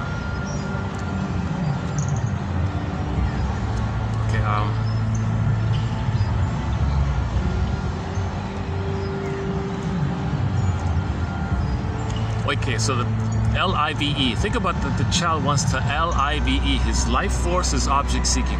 His life force, his energy, his living, his vitality and all that. It's to have a secure connection with the mother. Or she's there and that's the connection, and that's living and loving. Or where the child has a secure relationship with the mother. A normal interaction with the mother. If that's rejected, child freezes up the soul, pin goes in the collar, soul flies away, life force to survival. Now he's angry at this. Mother, round 2. Round 1, you ignored it. Round 1, I said, can I have your love? You said no. Okay, round 2, I'm going to communicate with my anger that I'm going to give you a second chance, so to speak. Could you please change your ways and everything will be okay? Mother says, you can't be angry. Don't show anger. Anger is hideous. No, mother, I'm angry. No, you cannot show anger. Now what? So imagine the child's life force, LIVE, hitting a wall to the point where the child has the fantasy that he wishes in his fantasies. Okay, Alice in Wonderland, myths and fairy tale imagery. He has the fantasy where he can gobble up the mother, possess the mother, devour the mother. Now he's got like that's a destructive thing. He doesn't care anymore. He wants to control the breast. He thinks if he can gobble up like a hungry wolf, okay, maybe he can control the breast or something, control the mother. The mother should do what she's supposed to do. If they can control, he's just desperate like that. But that's all destructive. Okay, now the LIVE, the natural LIVE, the same stuff. Okay, you reverse the letters as the life force hits like the river hits the bank, it rebounds in on itself. So now you got the destructiveness, EVIL, and it's going in on itself. So now your own life force is angry at the mother, and you're attacking yourself. Because your anger's got to go somewhere. So your anger at the mother goes to yourself. And you might even think you are the mother. So you might even psychologically think you're attacking the mother when you attack yourself. Reality check. No, he's attacking the organs. He's attacking his body. Okay. So the symbol, the personification, or the spokesperson, the representative, the symbol of the baby's anger going in on itself is the guy with the horns, the howling man. Okay, in the Twilight Zone episode, they said Satan, devil, okay, dark angel, dark Abri Ram. What is it again? Bila Bai, Amadeus or something. Not Amadeus. Sounds like Amadeus.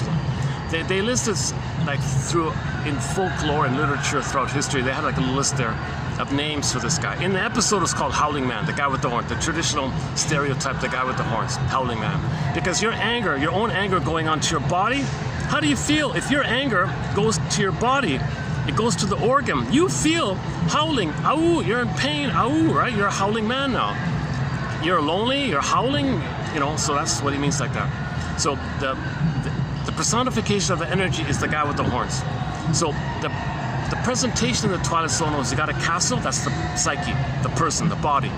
And there's a room in the castle, okay, that's your organ. He's gonna choose one of your organs, he's gonna go there. So now you feel pain, now we're the howling man. So we're all howling men when we're angry. Passive aggressive, basically everybody's howling man. If you got anger at your mother and that anger is going to your body, we're all howling men. We all got that destructive thing going on within. If you get a symptom, if you have any kind of physical symptom, well, you're a howling man. You're a kind of agony, kind of pain. You're a howling man. You're a howling wolf. Or you're in pain. So it's for everybody, basically. Now, the head monk of that story made the point. Here's the key thing. Can we address this? Because if you don't, it's going to build up, accumulate, rebounding aggression. Then you got to find some way to sneakily, passive-aggressively, covertly, in a sneaky way, get your anger out. Now, it could be aggressive, or it can be passive-aggressive, but it's got to come out some way.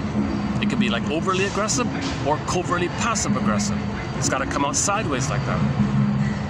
So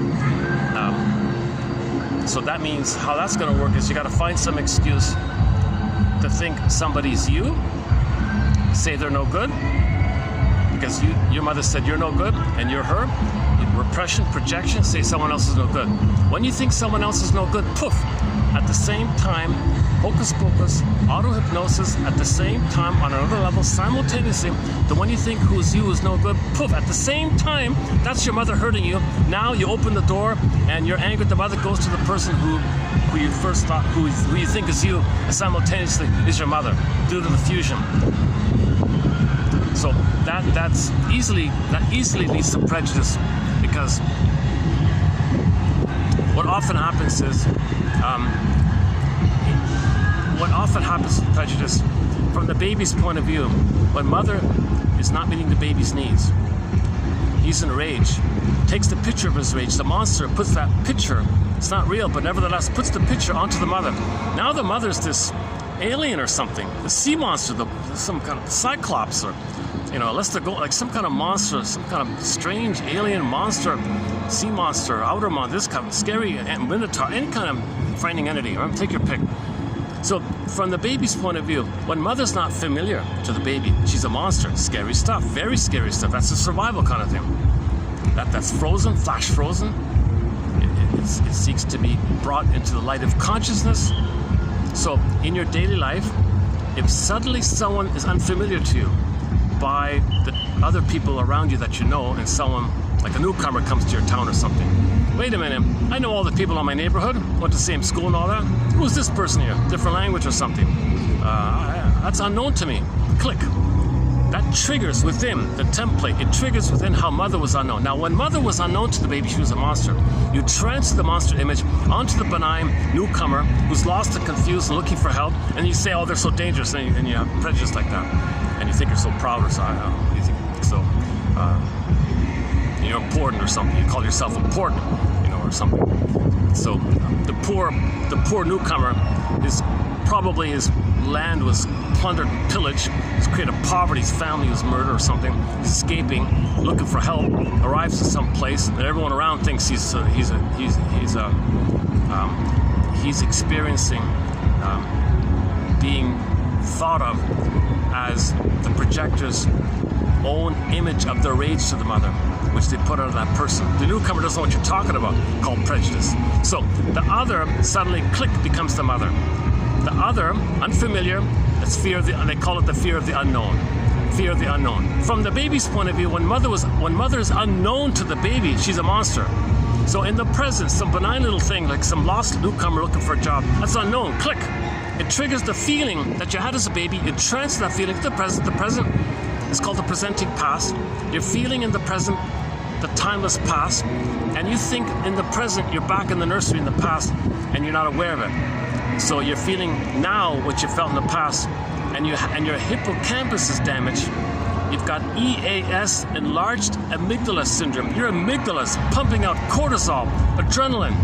So your hippocampus doesn't allow you to see reality because you're in an immense survival with the mother. So it's a little. So that's why when you project too much, it's paranoid. I always say it's paranoid like that. So the benign person looking for a job or something is being thought of. It's some very psychotic people. One guy reported. What did he say again? He goes to the mall or something, and the local town people all look at him with psychotic, fearful, angry, enraged eyes or something. He looked around.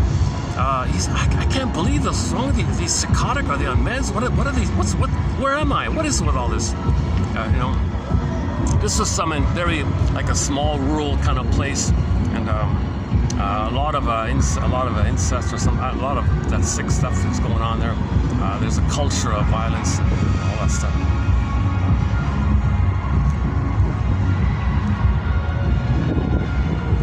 So people in these small towns sometimes, I guess, or big whatever, they have a lot of anger in this kind of area,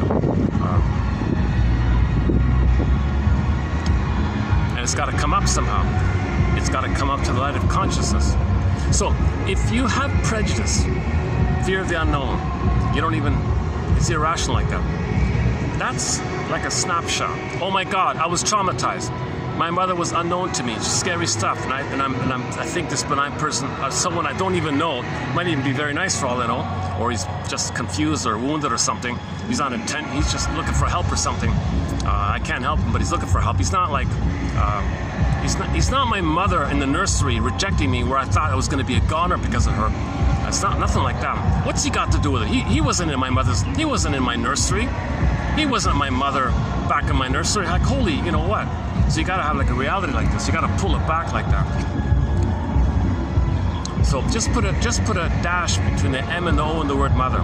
That the other, okay, someone unfamiliar to you, is there because first you said they're no good. That's yourself. You projected yourself onto the innocent person, so you can reject yourself. See, you reject yourself onto them and say they're no good. When you say someone else is no good, you poof, there's your mother. That's the other. Then you transfer the image to that person, and now you have the excuse to open the door, and your anger at the mother goes to the other.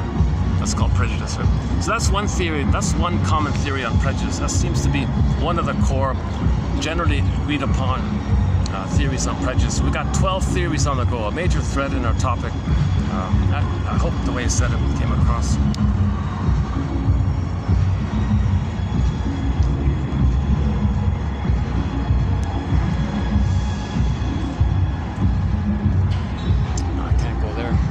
The sun is back here. All right. I might have to go to the...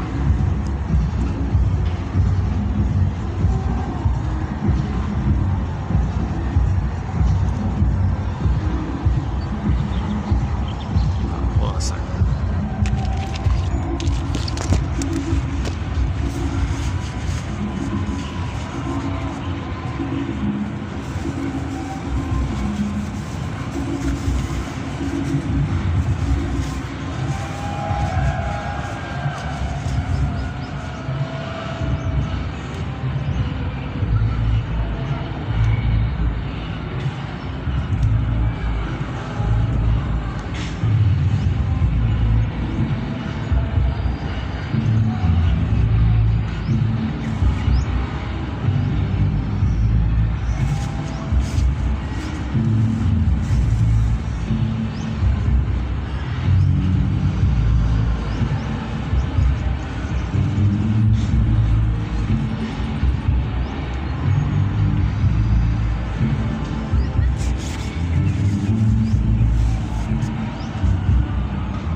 Let's just move on. So I'm in preview mode.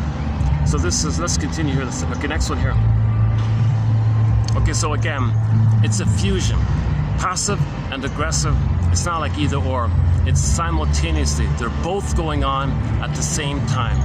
You're expressing your aggression, your hate, covertly, passively. Sugar-coated hostility, angry smile, whatever you want to call it, passive-aggressive. You're expressing your aggression, your hate, passively. It's not a perfect phrase, but no one has been able to come up with a better phrase. I'd love to know in other languages what phrase they use for this dynamic. I'm sure there's a phrase in other languages for this dynamic. And I wonder if we take that phrase and identify the literal translation of it, how that would sound. Kind of curious. Okay, being in a relationship with a passive aggressive. Okay, I'm not too keen on this metaphor here, but anyways, so this is ballpark here.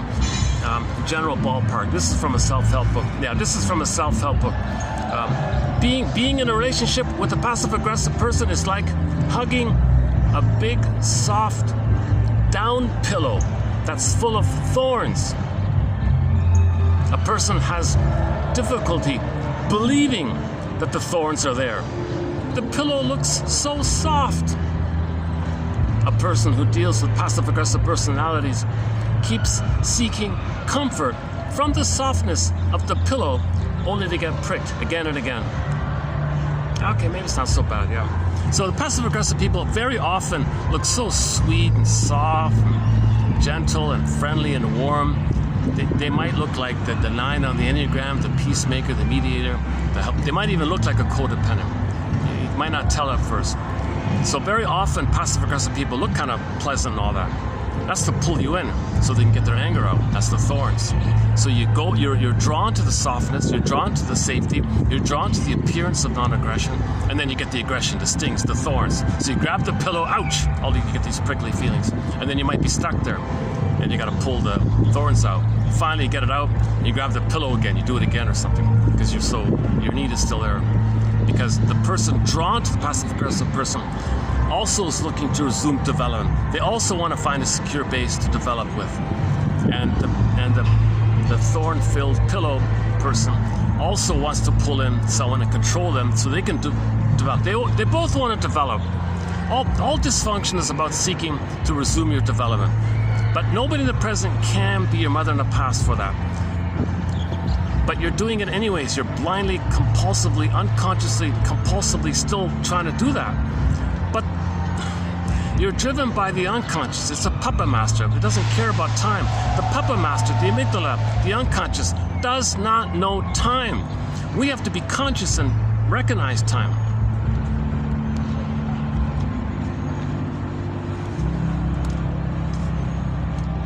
Where are we here? Okay, next one here. Isn't it convenient that passive-aggressives find others in their lives to experience their angry feelings for them? Okay, so several points here. They love the release of the vicarious enjoyment at someone else expressing anger openly, aggression openly for them. They have this voyeur, vicarious pleasure of seeing somebody angry. It has the effect of somehow letting them vicariously feel in fantasy that they're blowing off steam as well. Now the other person gets in trouble. They don't care about that. The passive-aggressive person enjoyed the power of this dynamic. They're never called out on it. They coax the other person to be angry in a sneaky way, in a manner which you can never call them out on. They figured out a way to sneakily do things to make you upset, whereby in the process, everybody's embarrassed to, hey, something's going on here. Well, what's wrong with you? You're too sensitive. You're too impatient. You know, it's a double bind, right? So if you don't say anything, you're going to be a victim. If you say something, they attack you. So it's like people are always confused and muddled by this. That's what they want. They want you to feel confused. So that's how they get away with it. It's hidden like that. So they have hidden anger, covert anger. They know since childhood, second nature, how to frustrate the other person, how to annoy the person, how to not cooperate the person, to the point where that person gets angry. So A, vicarious delight in seeing their anger expressed through the proxy. B, it's a communication that that's how they feel. That's how I feel. I'm I'm afraid to feel it. You feel it for me. That's how I feel. I'm communicating. That's how I feel. See, mother? You see mother and the mind, go memory of the mother and the mind, wherever you are, mother. See mother? You see how they feel? That's how I felt. I coaxed them to express how I feel. I was afraid to feel that. You prevented me from feeling that. I got them to feel it for me. See mother? That's how I feel. Look at them. Look at the anger. Look how they blow off their top. Look how they lose their cool and fly off the handle, whatever. That's what I tried to express with you. I tried and you stamped it down. I got someone else to do it. I'm still trying to express my anger, Yuva. I just do it sneakily, covertly by coaxing someone else. So them coaxing someone else to express anger is also a sneaky, covert strategy to get their anger out at the mother through someone else as a proxy. So they find proxies to be angry as a way to express their anger via the proxy. So they coax them, prod them. Okay, it's very easy. You just make them wait, procrastinate, deliberate inefficiency, purposely make mistakes, say you forgot, say you misplaced it, all these little kind of things. It's called deliberate inefficiency. It's called overt agreeing to be overtly cooperative, simultaneously covertly being uncooperative. That's going to annoy people right off the bat. Just that there. Letting things escalate by not giving people needed information, withhold important information, sit of omission, knowing that's going to cause problems, and sit back and enjoy the show of somebody getting angry. And he said he could have easily given the information to prevent it. No, I'm not going to prevent it. I want them to be angry. Let it happen on purpose. I want to let it escalate on purpose, kind of thing. So they withhold. They do a lot of withholding. Their motto is, one slogan for the passive-aggressive person is, you can know them not by what they do, but by what they don't do. So that's closer to the passive-aggressive. You know the passive-aggressive, you know the aggressive-aggressive, the overt aggressive, the bully one, okay, by what they do.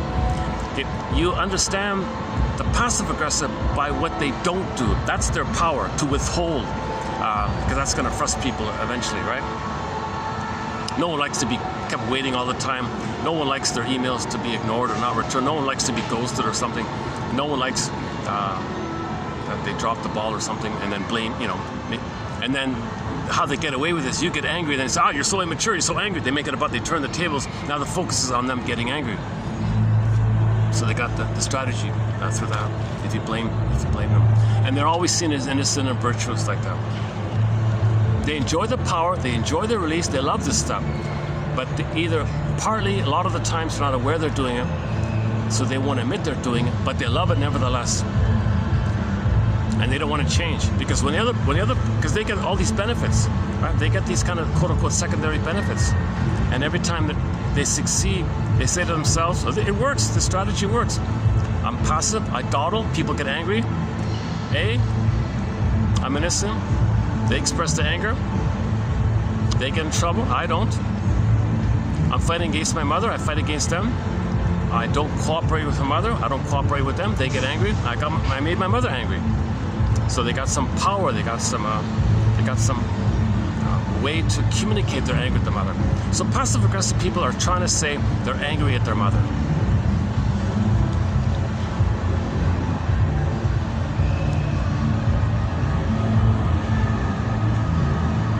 Isn't it convenient that passive-aggressive find others in their lives to experience their angry feelings for them? Acting out on your feelings and confronting passive-aggressive personalities when you have already become angry and frustrated plays directly into their script. You act out the anger that the passive-aggressive has difficulty expressing. That's the script. That's what they want, right? They want you to be angry. Then they act surprised. What's wrong with you? You're so sensitive. Such a little thing made you so angry. You gotta talk to somebody. There's something wrong with you. But they love it. They love seeing it, and them getting in trouble for it. Hey, I don't deserve to be spoken to that way. You owe me an apology. Now they want to get an apology, right? So that's also a cloak to deny responsibility for covering. They never admit responsibility for their side to this. They cannot. They got too many benefits for it. They're too invested in this. They cannot admit it.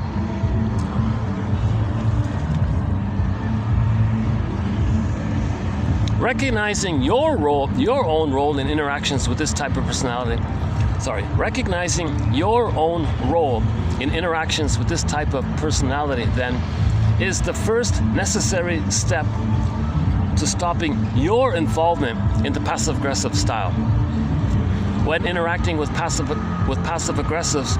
Self-awareness of one's triggers is important. So you got to be aware of your own triggers. That maybe the victim had times in their lives when the mother wasn't around, the father wasn't around, they were abandoned or something, or they was crying, screaming or something. So that's an unprocessed trigger, right? That's an unhealed trauma. Now that's very common. They love to dawdle and procrastinate, drag their foot, make mistakes, and delay, go over budget and cause problems, delay, bureaucracy this, excuse, they make all these delay, and cover it. It's, at some point, it's going to trigger the original experience when you were left alone, when you were a kid left alone in the crib and you were crying in the crib or something. So they want to coax. They know that's a power on their end, because everybody might have this unprocessed trauma of being abandoned in the crib and no mother wasn't around or something like that. Mother was on the phone, the kid was crying.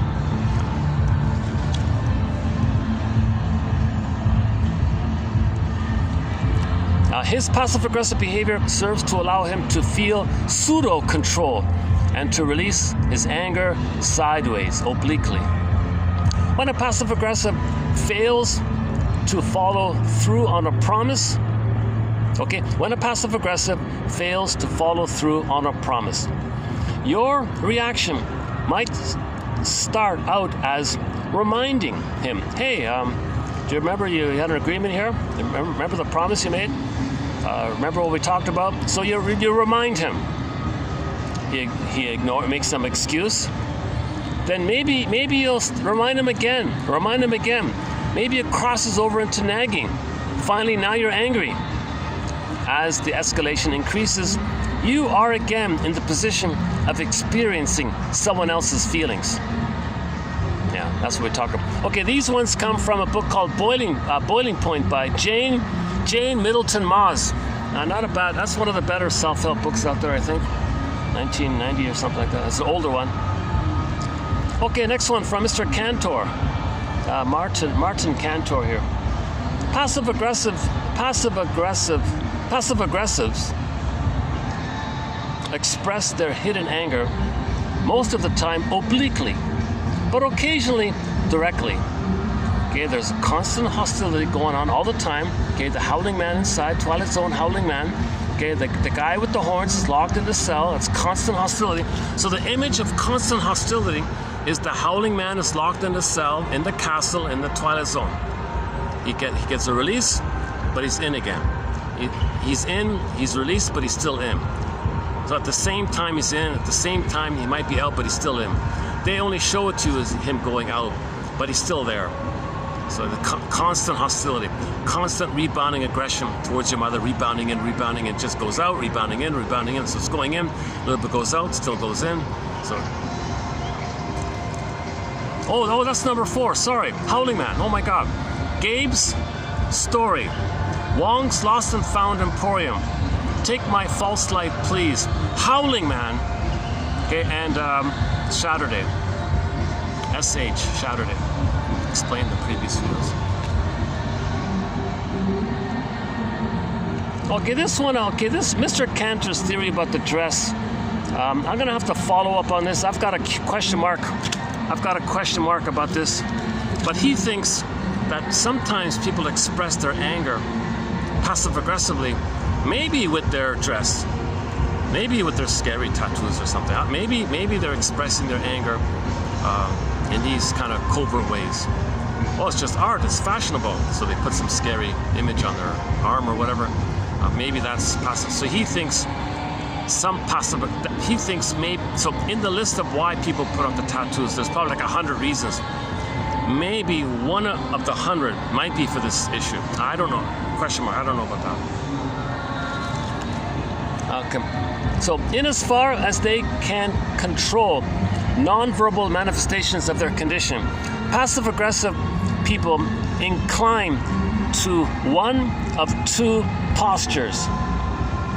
The first kind tries to disguise aggressive intentions entirely. So that's the sweet one. They want to hide it. They dress mildly, they dress softly. They don't want to show any signs of aggression. Remember, they want to pull you in. they want to be the soft pillow, so they dress like a soft pillow, sweet and soft, whatever, right? So there's nothing scary or aggressive about their appearance, their cosmetics or their ornaments or whatever, right? Okay, again, the first kind tries to disguise aggressive intentions entirely. These kinds try to look just very normal. They go to considerable lengths to maintain a facade of ordinariness. I'm just an ordinary, nice person, avoiding anything conspicuous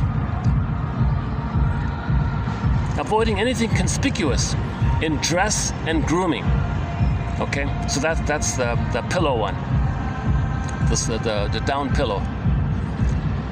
Subjects who avoid sartorial conspicuousness. Okay, sartorial, that's like the dress, and then conspicuousness, that's like showing it, I guess. Also avoid facial expressions that attract attention. Okay, so their makeup, their cosmetics make them look soft and nice. Okay, next one. That's one version. They don't show anything non-verbally as aggressive. But in another version, there are some versions or a branch, put it this way, a branch of passive-aggressive people. They do express aggressive intentions. They do express it. Here we see passive-aggressiveness expressed in their dress, in their grooming, and even facially.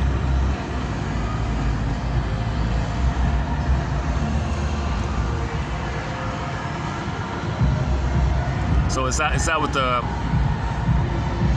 how does a woman use her hair to express aggression? How does that work?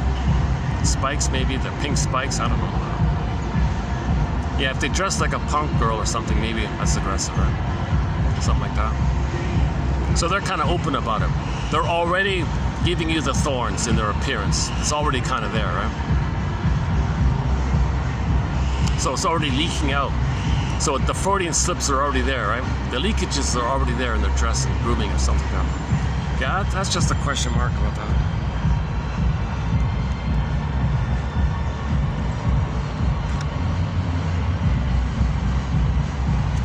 The first part I sort of get it, but I feel like there's something missing. Okay, next one here. Passive-aggressive behavior can be as mild as leaving your shoes lying around when we know it irritates our spouses. So if you're angry at your spouse, you put your shoes in a place where you know she doesn't like it. That's a little thing, right? One woman was notoriously, she knew her husband didn't like salt. Nevertheless, she always put salt in. He always got angry like that. Constant routine. You know I don't like salt. Why do you keep putting salt in? Oh, really? Did you tell me that? Oh, I guess I forgot. Sorry. Same thing, same routine. He would get angrier and angrier. That's what she wanted. And she was innocent. Such a little thing. You get so angry. I'm sorry. Oh my God, what's wrong with you? I get so angry. She's shouting all. That's a classic example, like the salt one, I think. So the woman doing it, the wife doing this, is trying to undo her disempowerment, trying to get some kind of power.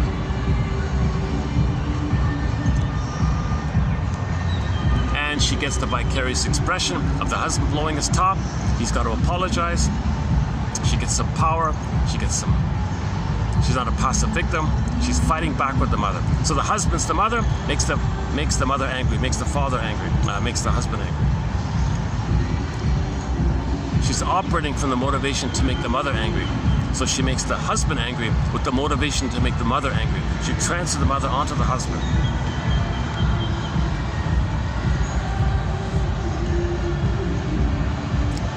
Okay, in the school, in the classroom, one child agreed with the teacher. Yes, teacher, nodded and smiled, but then skipped the class the next day.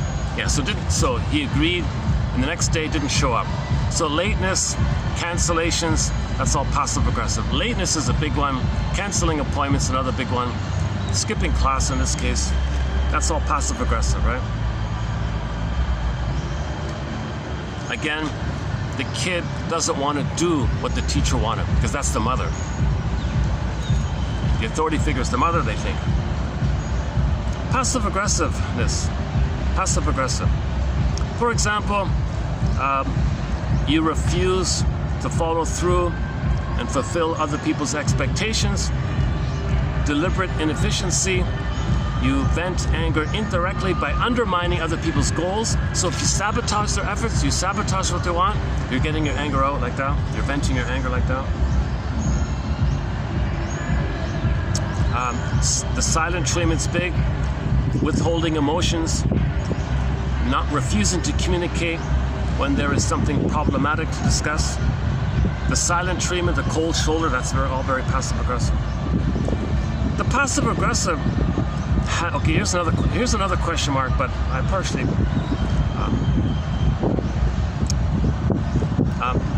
The problem with all these personality designations, there's so much overlap and commonality. So here's one example. The passive aggressive has many shared features with the BPD.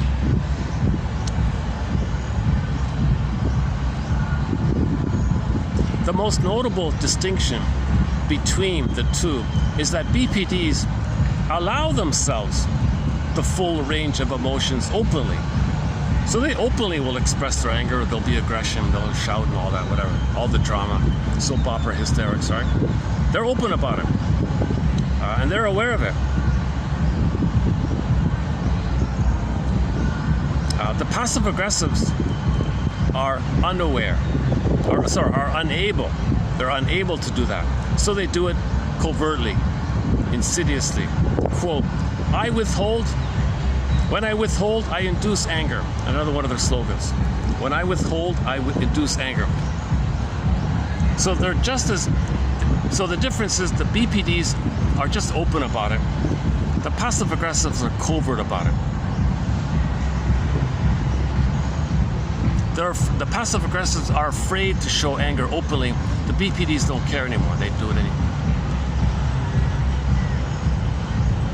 But the core difference, of course, is that if it's a passive aggressive personality, that's the stinger mode. That's the narcissistic mode. They're a little bubble like that. The BPDs on the higher functioning one, they can be helpful and compassionate. They can't control their emotions, impulsive, short-term, intense relationships. They can't think clearly, but they can often be helpful and kind at the same time. Kind of like that Joan character, I think, in the sitcom I Married Joan by the actress Joan Davis. Is that right? An old sitcom from the 50s. She was helpful and she was kind and warm-hearted. Now, on occasion, under stress, there were situations where she regressed to the lower functioning BPD. That's the antisocial bully pattern, right?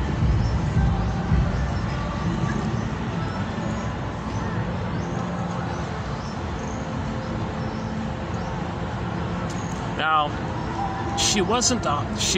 I think she was a mild, watered down version of the higher functioning BPD, which I'm using the hysteric for that.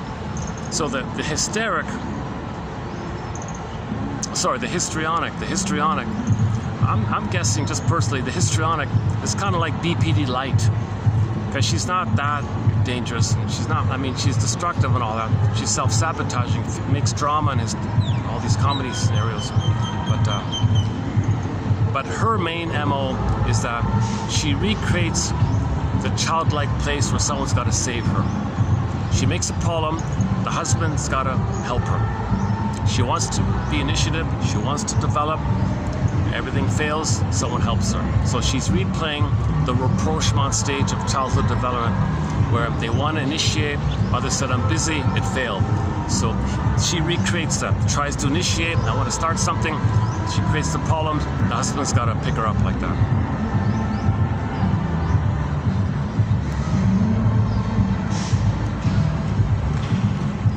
The matching didn't quite fit, but anyways. Because was narcissistic as well, actually.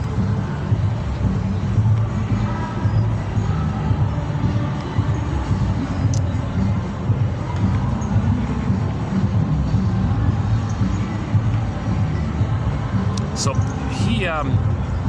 he enjoyed, actually he was passive aggressive. Actually, you know what, the husband's passive aggressive because he enjoyed her open display of emotions. He liked the power. He liked the expression. Okay, finally, maybe he had to,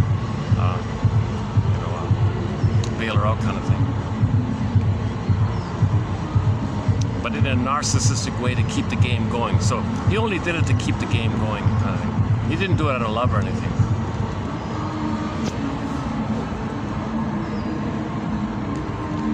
Passive aggressives act like,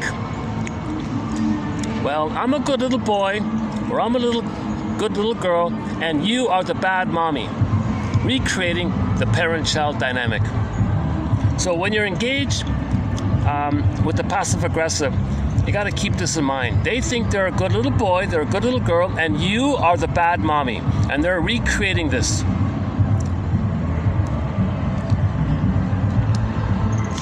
One counselor said to a passive-aggressive, well, I'm going to try to show you how your forgetfulness and daily mishaps can get people angry with you. I'm going to try. You don't believe it, but I'm going to try. Okay, enter the Columbo approach. So the authors of the book Angry Smile. Are we still recording? Yeah, okay. They think, be like Columbo. Be like Columbo. So, for example, I'm starting to feel angry myself. I think I need to take a pause and try to process my anger, why I'm feeling angry. So yeah, I'm gonna have to excuse myself here and figure out why I'm feeling angry. I'll talk to you later. And by the way, maybe there's a part of you that's feeling angry, and I don't know. Just one more thing, just so that kind of like drop their guard and just do it. Oh, by the way, perhaps maybe could it be that a part of you didn't like the request and you didn't do it because you were angry at the request, or you're angry at me for asking you that? Could it be? Maybe, perhaps, I don't know. I'm gonna take a break. See you later. Oh, by the way, could it be that a part of you is angry at the request? It's a thought of mine. It's a guess of mine. It's a hunch of mine. It's a feeling of mine. I'm not sure. What do you think? Could it be? I'm not sure. See you later. Oh, just one more thing. It takes two to tango, right? It always takes two people in a situation. Just like in a tango, there's two people, right? Just like the tar baby story and the rabbit, there's two of them in there, the rabbit and the tar baby. There's two in there, right? So, something to maybe think about, I'm not sure.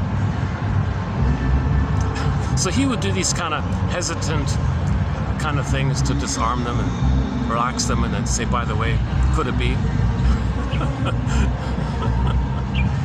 So they call it the Columbo approach. I discussed it earlier.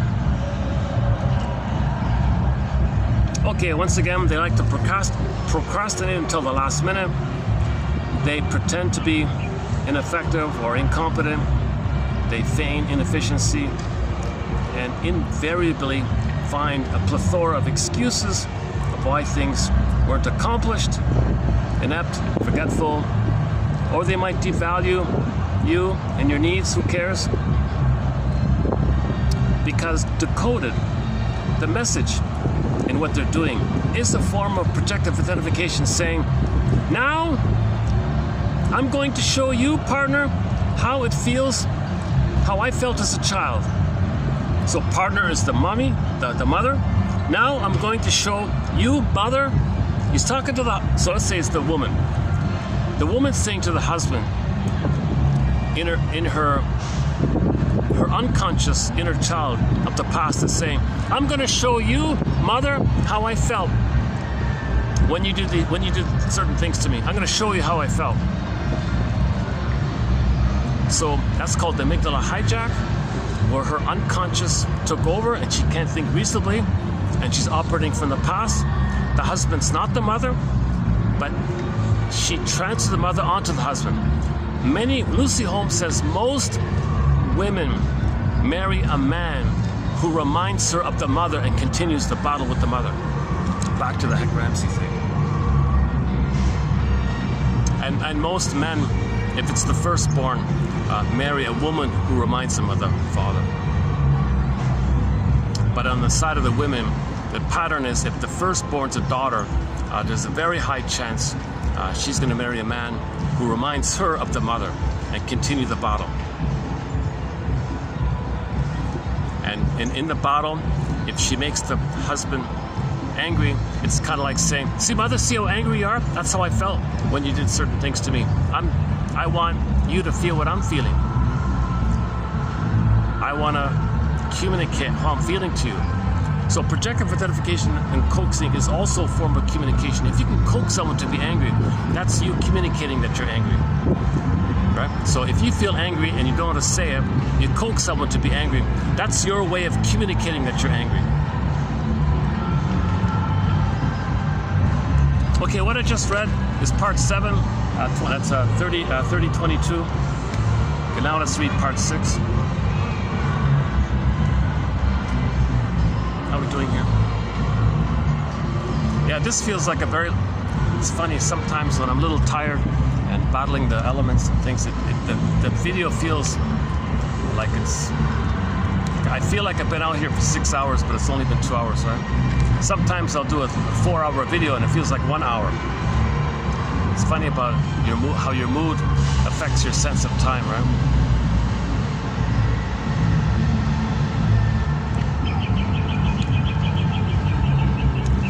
Let me double check the time here. What time is it? I can barely see it.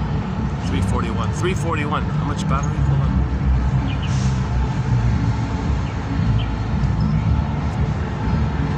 $341. Where's the battery part? 62%. Okay, we're okay with the battery. Oh, look at that, eh? Yeah, so I could go up to 4 hours. Looks like okay.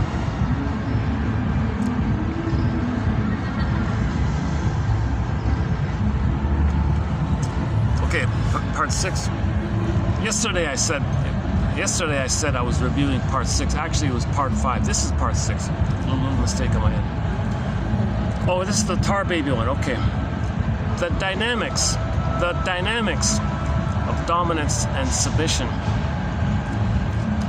predictably arise from a state of undifferentiation. So any kind of power struggle, one up, one down, dominator, submitter, who controls the other, and who does what the other wants. This kind of painful one up, one down, kind of like, say, some people call it an emotional sadomasochistic kind of thing, or the entitled bully, and the person's got to comply. This kind of awful stuff. Okay, it's because both sides, the codependent, the clinger, the caretaker, the pleaser, and the narcissist, the stinger, okay, both of them haven't fully individuated. The stinger more so, actually. But neither of them have found their autonomy. Neither of them have found their home within. The clingers are a little bit kind of closer to it. The clingers can go forward, but the stingers are more aggressive or passive-aggressive to keep people in because they can't be on their own. They need someone to be angry at. They need someone to feed them and dump their anger on. They need that missing phantom placenta or phantom breast. They really need someone like that. But they want to never be called out on them doing anything wrong. They're always good, remember? The codependents, they always feel guilty, what's wrong with me? But when they wake up, they can't break free from it.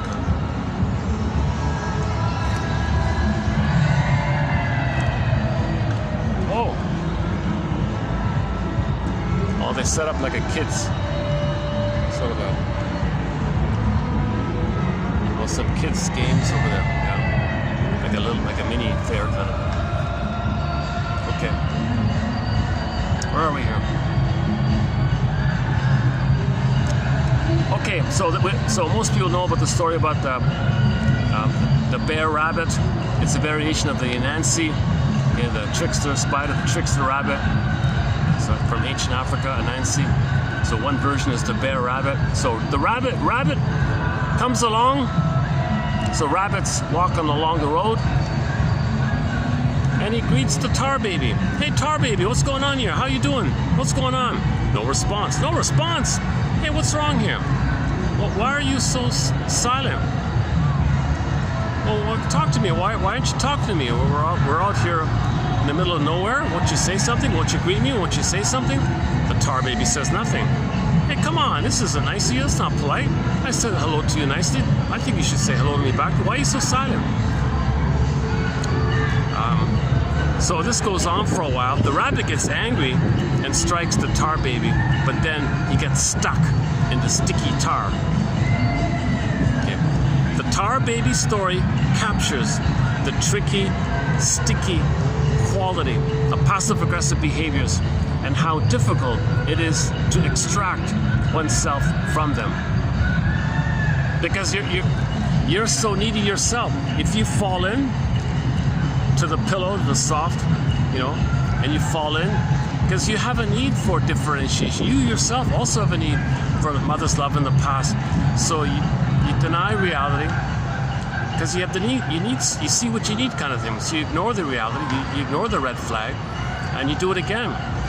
So the person who goes into the passive-aggressive orbit, they're looking for love. Okay, the spider set up, the tar baby set up, is trying to pull in and want to control them. So the codependent wants love and wants to help him.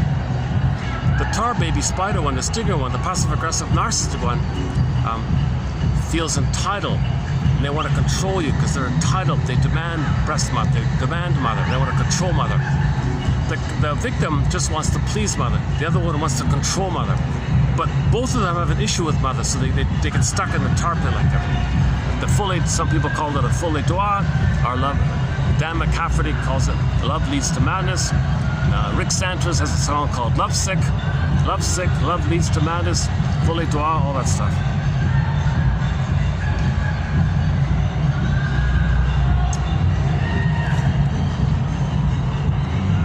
Yeah, so when dealing with the passive-aggressive, it's not like they're the aggressor. They're not like the bully, right? But nevertheless, the person can be caught and trapped, so to speak. Like the rabbit. At first, one might be very surprised. The struggle begins when we feel provoked and get angry. So if you notice somebody giving this silent treatment, pulling you along, like hooking you along, and you're like, they're dangling you, go to the music video for Spellbound. Yeah, that may be, what about that one? The Triumph, the classic rock band Triumph, the music video for their song Spellbound. Okay, the fellow there sees a pretty girl, and he's spellbound and he follows her. Yeah, that's a good example, right? So the woman, the pretty woman, okay, the guy follows her like in a trance, spellbound. I'm a trance, just one look. Okay, so she hooks him in and gets her anger out, and he's frozen and he's controlled. Just a ballpark.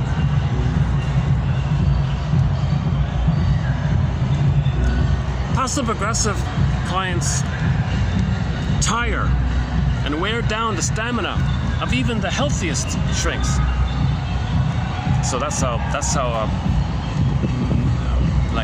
the Cyclops, like just one-eyed folk, they're so stubborn like that. In therapy, we can expect that he will devalue the therapy, use passive-aggressive techniques on the therapist, okay, being late and not paying the bill on time, things like that.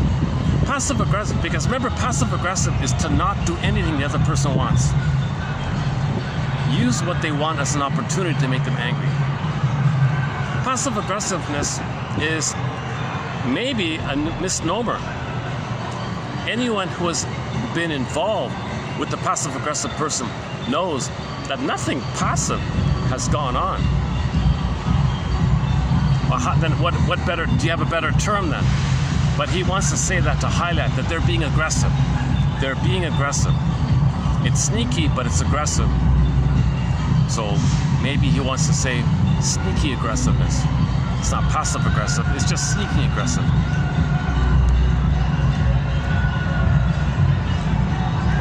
Or covert aggressiveness. He doesn't like the word passive in this area. Yeah, so we could vary it. Maybe in the future it'll be called covert aggressiveness. Sugar-coated hostility. I like that one, sugar-coated hostility.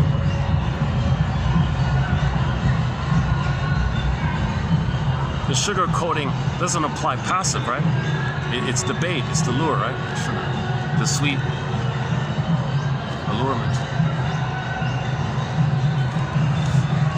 This is probably one of the loudest backgrounds I've had in a while, yeah.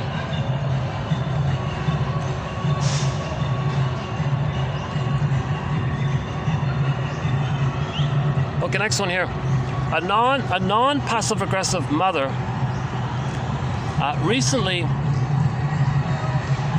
or one mother, let's just say, one mother recently became aware of how frequently she was perplexed by the behavior of her daughter. It seems the daughter figured out how to control this dominating mother in an expertly passive-aggressive way. She simply told the mother just what she knew the mother wanted to hear. How sweet, right? There's the sugar coating, right? Say what they want to hear. They want to hear something, give them what they want to hear. That's the sugar. So the daughter would say what the mother wanted to hear. She had tuned into what the mother wanted. The mother wanted the image that everything's perfect, that they're a happy family. Oh yes, we're a happy family, everything's good, we're a happy family. That's all good, okay. Vanity. So the mother wanted maybe the image, a good image or something. With the magic words, she repeatedly promised to deliver and then retracted, always to the amazement of a highly responsible mother who was shocked at her daughter's total irresponsibility.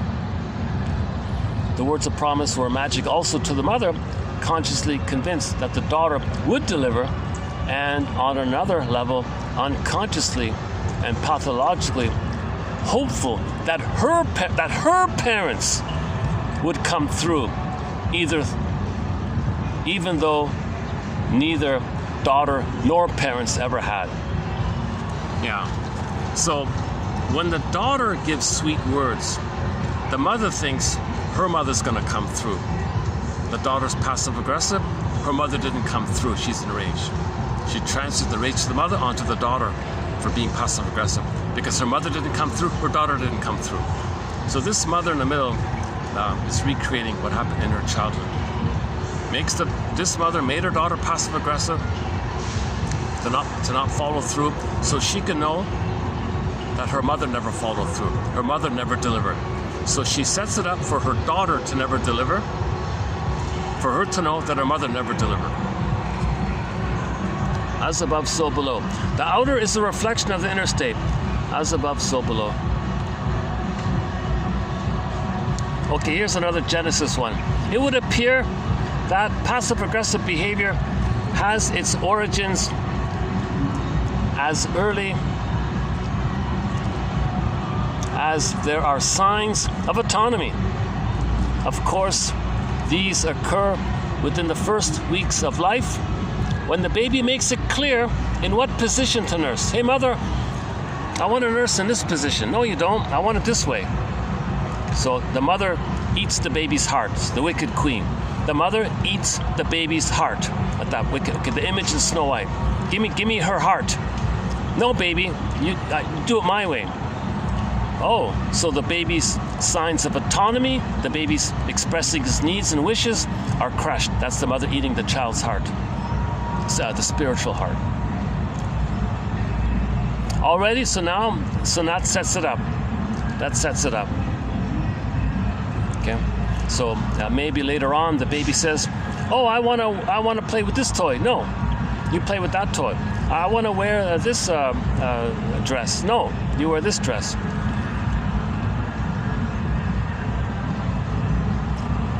Maybe the baby says, "No, mother, let me help you. Come on, you should hold me in this way. Don't hold me in this way. Hold me in this way. Don't hold me in that way. Hold me in this way. No, I ignore that. So these little microaggressions, again and again and again, okay, by the mother on the baby. Do it my way, baby. Follow me, baby, or else. No, mother, I'm not comfortable in this position. Hold me in this angle. I want the milk will flow more smoothly. I'll be more comfortable. I'll be more in paradise. No, I don't care about your paradise. I want my paradise. I want to rob you of your paradise. I'm the wicked queen, remember? So already, those are the seeds. Those are the seeds for later on passive aggressiveness. So the scheduling and the bottle feeding and the force feeding and the schedule feeding, all that stuff sets it up for passive aggressiveness.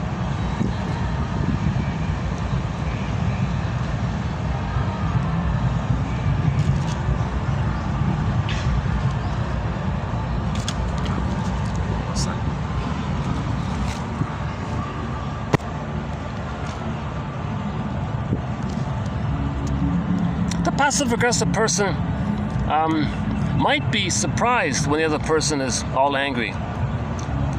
So sometimes passive-aggressive people coax people to be angry, and then they're surprised that they're jumping up and down and sideways. The passive-aggressive person sees the world, although they want it to happen, but they may genuinely be surprised, and because they're not aware that they made it happen. But they unconsciously want to make it happen. They wanted to make it happen, but consciously they're surprised. So some passive aggressives are unconscious of their behavior and are surprised when the other person is angry. Although unconsciously that's what they wanted to do. They're not aware of their unconscious motivation. They're not aware of their puppet master within, repetition, compulsion, unmet needs. They're not aware of the trauma with the mother. The passive aggressive person sees the world through his or her eyes only. The other simply fitting into that system. Truly a narcissistic experience. So once again, the passive-aggressive personality style, okay, is a narcissistic pattern. Okay, it's called the passive-aggressive narcissist. If there's no such thing as a codependent passive-aggressive. The codependent may adopt the trait or sometimes use passive-aggressive behaviors in situations, but it's not their ingrained pattern. If it's in the narcissistic place, then it's an ingrained pattern. They're always going to be that way. They're basically, in nearly most all situations, they're passive-aggressive.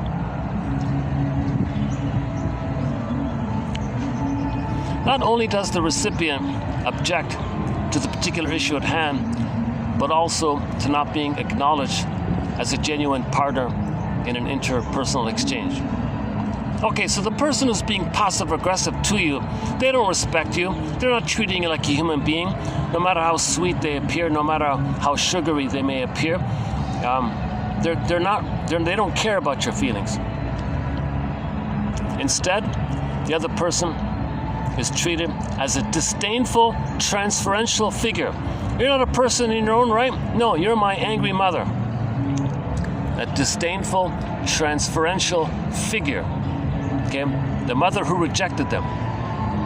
And that's a thing they own.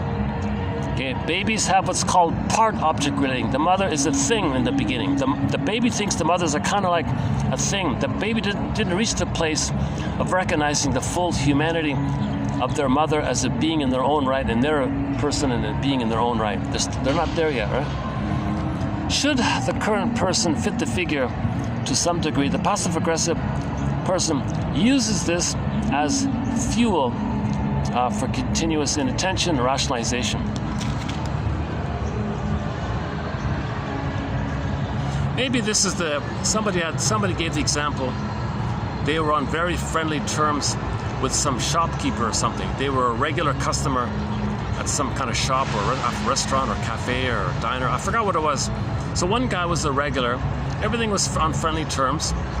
There were boundaries. They were just polite and friendly. It was always everything's okay like that.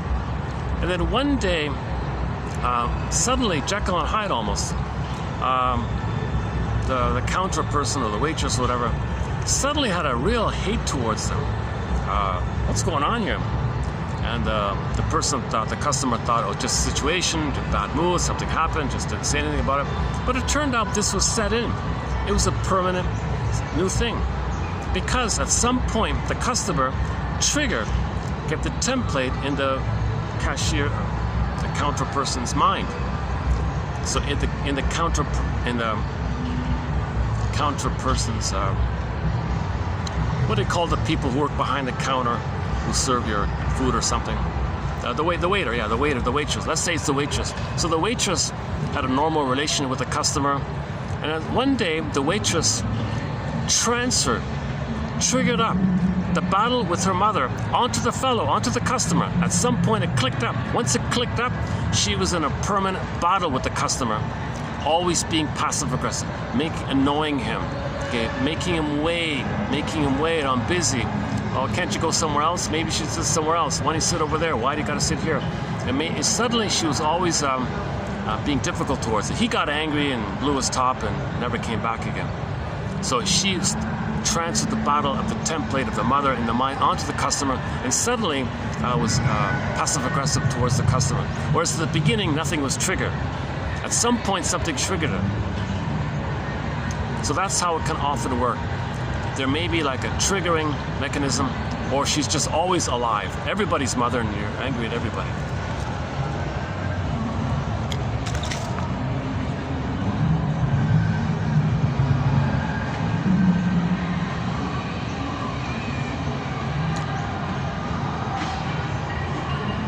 Okay, the self-defeating one. So one of the most extreme examples of expressing your anger at your mother or father is when you hurt yourself. Okay, for example, in failing at her job, the client would disappoint and embarrass her mother. If the mother only cared about her career, not about her, the mother only values her career, not her. She will sabotage her career to make the mother angry. It's self-defeating for her. She loses her good job, but she got her anger out of the mother, because the mother would be angry at this. Now, the daughter gets mother's attention, negative though it is. Similar with the father. One father wanted to groom the son to take over the business, never cared about him as a person, never talked to him as about a person, just gave him money to go to the fancy school. The kid went to the fancy school knowing that the father only values the potential diploma. The son was angry at this neglect. He sabotaged the degree to make him angry. The father charged, barked at him, but he got his attention. That's a pyrrhic revenge. It's a very passive, so pyrrhic revenge is a very passive-aggressive thing. That's considered very high on the spectrum of degree of passive aggressiveness from level 1 to 5. The authors of the book, Angry Smile, think that's number 5. I think it's number 4. They say it's number 5.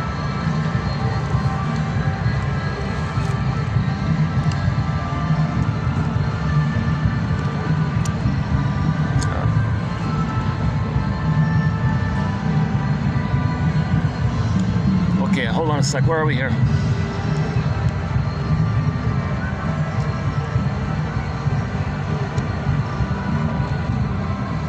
Yeah, one woman went to an incompetent or unqualified doctor to show up the doctor as being incompetent, i.e. my father was incompetent. Okay, similar idea. So when you want to show up your mother and you suffer for it, that's level 5 according to them.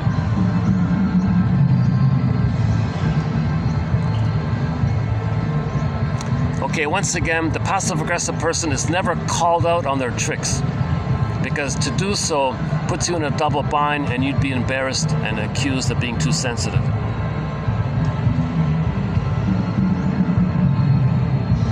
So communication breaks down eventually. Okay, next one. One interesting and definitely exasperating dynamic that occurs when you deal with the passive-aggressive mate is that you often wind up feeling aggressive yourself.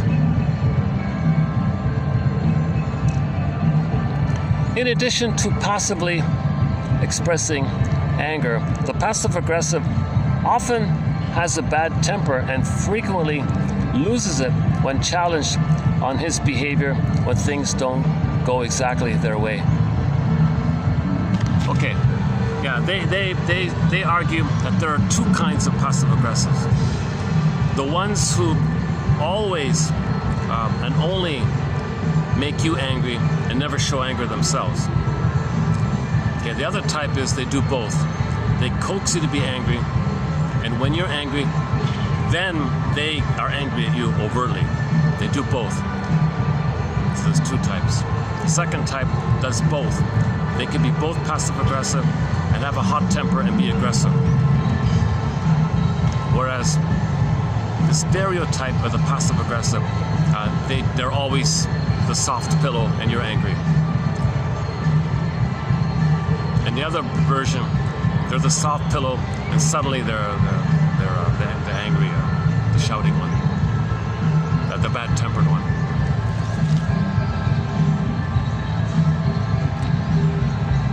Yeah, so usually, the codependent or the caretaker, they discount themselves, they say they're no good, and focus on others. The passive-aggressive would like to marry this person, okay? Because the caretaker says, I'm not okay, you're okay.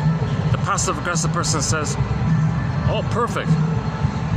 Because I'm okay and you're not okay. Codependent says, yes, that's right, I'm not okay, you're okay. That's right, I'm okay, you're not okay. So that's a fit, it's a neurotic fit. It's a mutual trance. It's an interlocking trance from their childhoods into the present. Now they're in the folie droit. Now the stinger, the passive-aggressive person, can always make them angry, and the codependent will be nice to them. So the codependent needs the affirmation, needs the attention. Okay, they get fed. Okay, they get the milk and dump out the anger. So the codependent is kind of like a psychological for the passive-aggressive person. Think of it as a continuation of the uterus, the phantom placenta. What is the phantom placenta? What does the person want from the placenta? The center vein sends down the goodness, and the baby sends down out the waste, the anger. So the codependent puts up with this. They get tired of it. It takes them 6 to 7 years to say, oh my God, I can't believe I've been doing this. Because the codependent was hungry for someone to support their development. But they thought the condition was they had to save them. But no codependent person can save the wicked queen. Just like the Twilight Zone mentioned earlier, season 3, episode 17. Just like how that guy would never get an apology from the mother.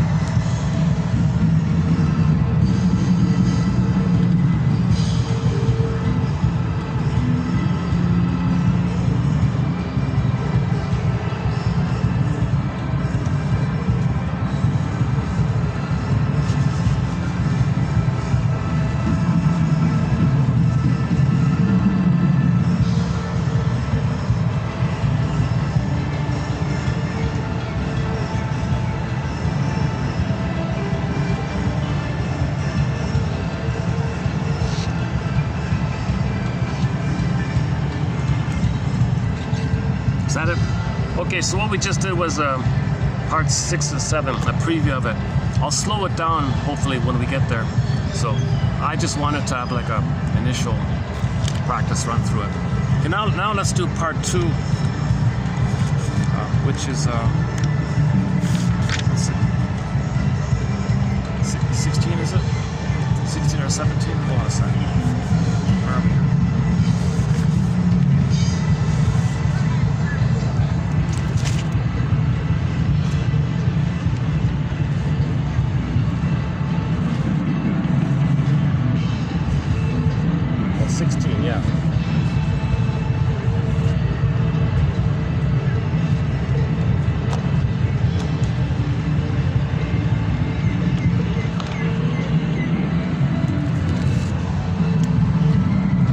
Now let's do today's batch, 3016.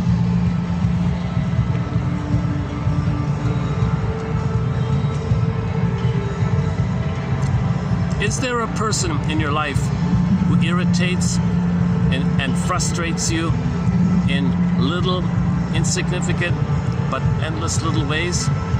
If a name comes to mind, chances are good you have identified a person with a passive-aggressive behavior. So do you know someone where you always feel kind of annoyed? You don't know why. Is it your fault?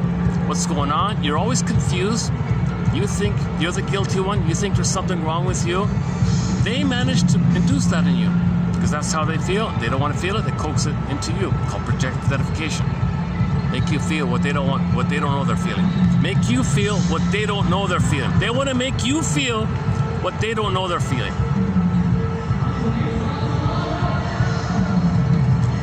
Okay, he was speaking.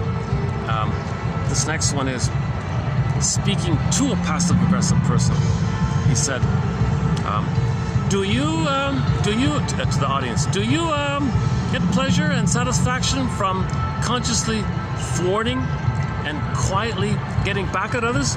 Do you find yourself habitually procrastinating, sulking, forgetting, being intentionally inefficient, plotting hidden revenge, or even spiting yourself just to hurt others? If so, you probably have identified yourself as a person with passive-aggressive behavior. Okay, I'm not going to do the loop one. Sometimes the passive-aggressive person, okay, drip by drip, they do the drip, the psychological water torture, he calls it, drip by drip. You don't notice the drips. You don't notice the one drip, the one drip, the one drip. You don't notice it, but the cup fills up, straw breaks the camel's back, then you burst out. But the build-up, you weren't aware of it. When it does build up, you may act out either aggressively or passive-aggressively yourself. In both cases, you feel badly. You apologize, oh, I'm so sorry. And the other person loved the show. They loved coaxing it. They loved the pleasure of it. They loved the power of it. They loved that you got in trouble, that you gotta apologize, and you're gonna get in trouble for it, and you look like the fool doing it. They love all that stuff. They secretly delight in this. It's their sense of power. Fighting with the mother. Finally fighting back with the mother. Finally mother's feeling what I'm feeling. Finally I'm getting back at my mother. Finally, that's a talionic. So some people call it the talionic impulse. It comes from there.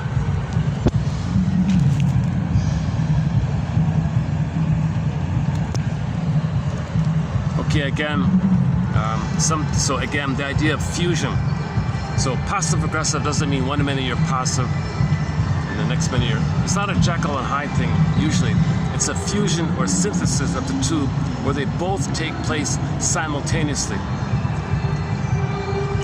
Okay, I think the best one is sugar-coated hostility. He also says hostile cooperation, where you overtly say you're going to cooperate, but you covertly don't cooperate. So at the same time, you openly, so the angry smile. At the same time, the name of the book, Angry Smile. At the same time, there's a smile on the surface, but there's anger going on underneath, and they're both simultaneous.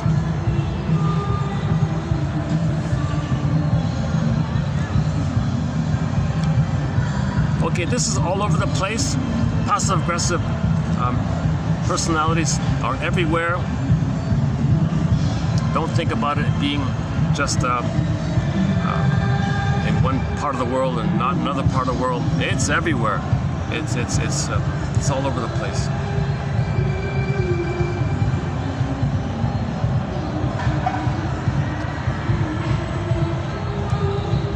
Oh, okay. It's an all, and also in every socioeconomic level. So the 20% who plunder the 80% on both kind of ends. Okay, the plunderers and the pillagers and the short sellers, and okay, and then the host, or quote unquote the host, and the predator and the host, whatever, or the parasite, or whatever you want to call it. Okay, sorry. So the 20% live off the 80%, right? 80% are in poverty, they're in debt, they're suffering, and they hand over the goods to the 20%. The 20% are greedily getting it because we're in a system called global pillage and global plunder. Started roughly 10,000 years ago. Actually, Carl Sagan also goes with 10,000 years. So I'm going to stick with 10,000 years. We became Homo economicus and went from village to pillage. So 20% pillage to 80%, 80-20 rule kind of thing. And another quote was the aggressors, because the mother was very aggressive, so they can become aggressive. And then after they're aggressive, then drip by drip, they're passive aggressive. Now the 80% might want to rebel because it builds up drip by drip by drip. So they say, oh, well, give them bread and circuses. So you can, so that there's a whole focus on bread and circuses to distract them, to repress it. It just delays the issue, kind of thing. So the solution is we got to know ourselves, not act out the battle with the mother outwardly. So mother plundered the baby, pillaged the baby becomes a pillager and a plunderer. Okay, as above, so below. The outer is going to reflect the inner. So you plunder the planet because mother plundered you. Mother gave you poverty, so you give others poverty, physical poverty, because you feel emotional poverty. Mother made you feel guilty, so you make others in debt. Debt means guilt. So put others in debt, that's a guilt, because you feel guilt, put others in debt, debt and guilt. So debt is a reflection of your inner guilt. Physical poverty is a reflection of inner poverty. Polluting on the planet is a reflection that your mother smoked maybe, and you were polluted in the uterus or something, or mother ate garbage or whatever, or drank or whatever.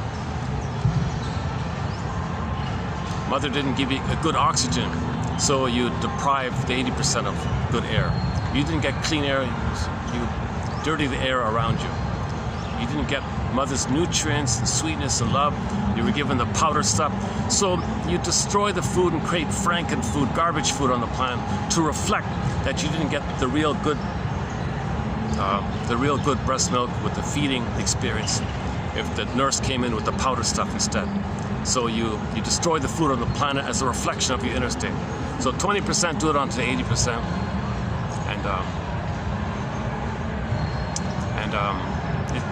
now over time melanin dissipates, so there's a shade of beige, and there's more trauma, not because of the melanin, but because there's more trauma.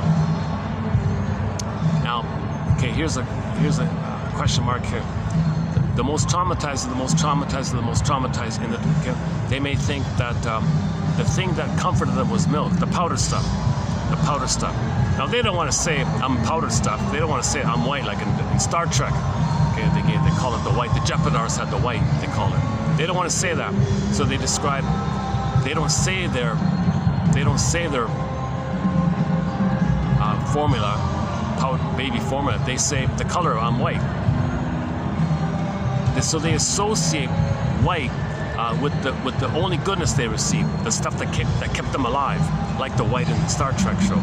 So they say they're white. They're not white. They're human. We're all human beings with a shade of beige to a shade of brown tone of skin. Nobody's white or black. We're all human beings with a shade of beige or a shade of brown tone of skin. It's based on melanin. Less melanin, lucid tan, than a shade of beige. Okay, if you're in a hot place, the melanin states, you got a shade of brown. Nobody is white skin or black skin.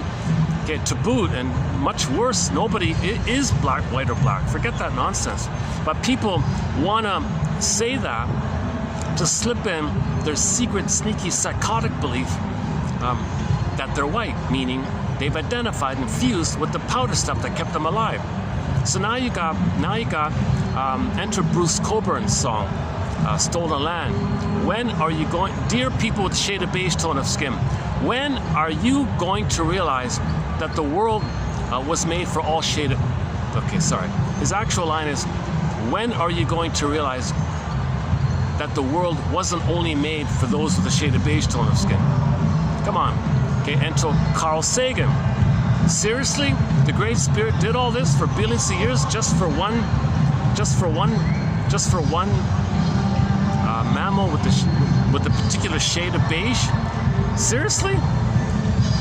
look up on YouTube Carl Sagan, a clip entitled Reassuring Fable. It's only 3 minutes or 4 minutes long. That's an important clip. Okay, your mission, okay, submitted for your approval and consideration, okay, should you choose to accept it, okay, is to look up Carl Sagan on YouTube, a clip of his entitled Reassuring Fable. It's 3 to 4 minutes long. If it weren't so noisy here, I'd play it now.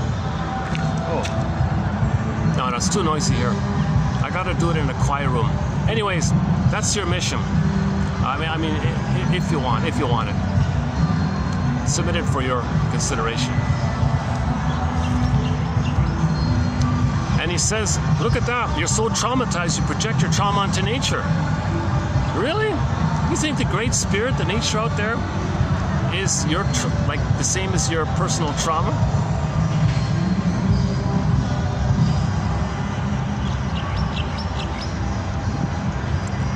Okay, he says it better in there. There's a fault. There's a shortcoming in your thinking, he says. We can see a shortcoming in our thinking. Maybe I can play the first part of it. Hold on a second. I gotta turn around. Yeah, hold on a second. I might be able to play it if I hold the camera. Yeah, let's I think my overheated phone has cooled down by now. Let's just play the first minute. In fact, hold on a second.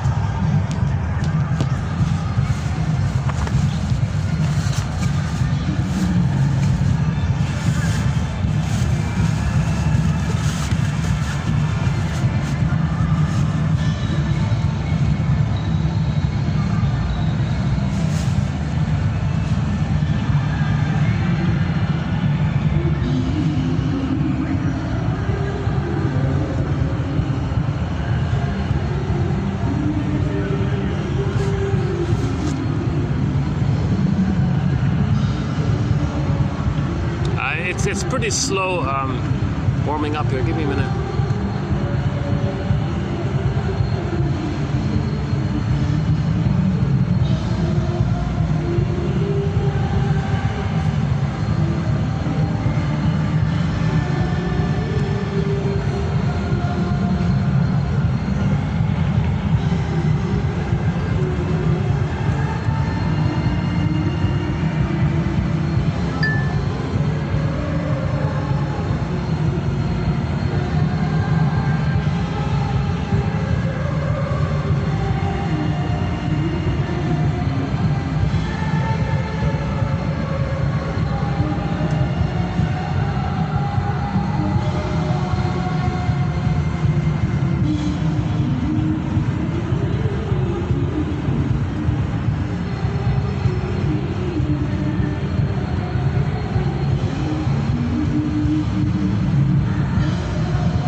Consider again that pale blue dot we've been talking about.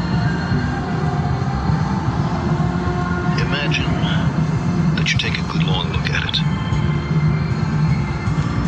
Imagine you're staring at the dot for any length of time. And then try to convince yourself that God created the whole universe for one of the 10 billion or so species of life that inhabit that speck of dust.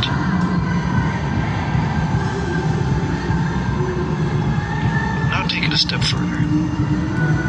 Imagine that everything was made just for a single shade of that species, or gender, or ethnic or religious subdivision. We can recognize here a shortcoming, in some circumstances serious, in our ability to understand the world. Characteristically, we seem compelled to project our own nature onto nature. Man, in his arrogance, thinks himself. Okay, and it goes on. Not sure how well it came through, but that's not bad, you know. So all the energy that makes all this unknown energy out there that makes trillions and trillions and trillions and who knows how many trillions of galaxies and quasars and suns and billions of suns and planets, all that's all around, you know, however this all is, whatever's behind all this, its very existence of it all, whatever, this big mystery.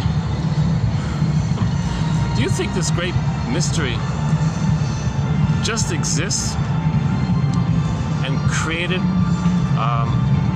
you know, billions of life forms and things?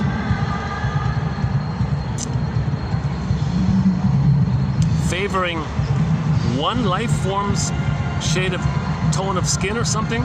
Seriously? You're projecting your trauma onto the Great Spirit. You're projecting yourself like this. So step back a bit. Pale blue dot, you know.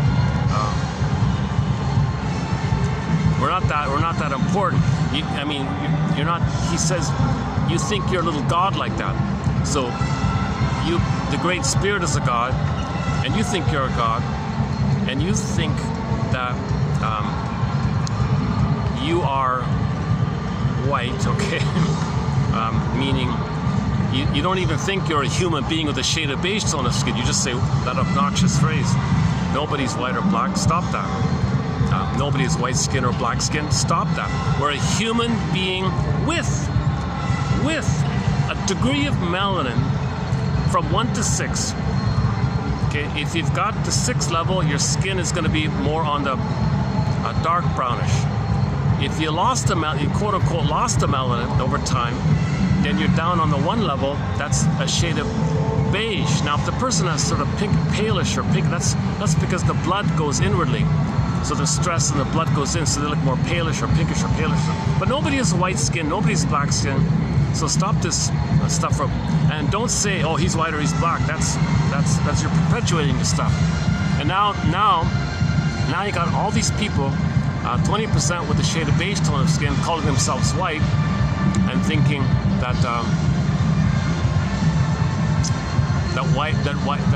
that's everything. Right? So they own everything. Everything's theirs. They're one with the powdered stuff, and the powdered stuff is the world for them, the universe for them, and they're the universe. They're the powdered stuff, and it's everything. That's all they see. Narcissistic. Okay, narcissist looks at the pool of water. That's all he sees himself. Doesn't see others.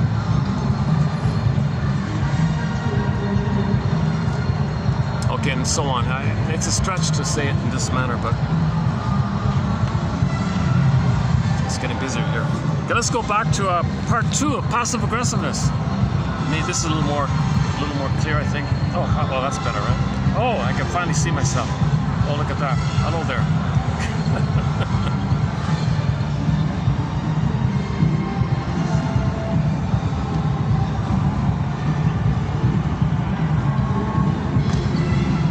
Yeah, we believe the passive-aggressive person derives genuine, secondary pleasure out of frustrating others. For this reason, we call this pattern of behavior the angry smile. Okay, to cause others to swallow, they cause others to swallow their anger and eventually blow up. They are very secretive about this, very evasive about this, very sneaky about this. They can procrastinate so that problems come about. They can do the task inefficiently or defectively or obstruct it on purpose. Overtly cooperative, but covertly uncooperative. Yeah, that's a very good one. Overtly cooperative, but covertly uncooperative. And of course, they deny. They deny it, of course. They deny their contribution to this. They do it, they enjoy it, they want it, they take pleasure, they're motivated like this, but they deny that they're doing it.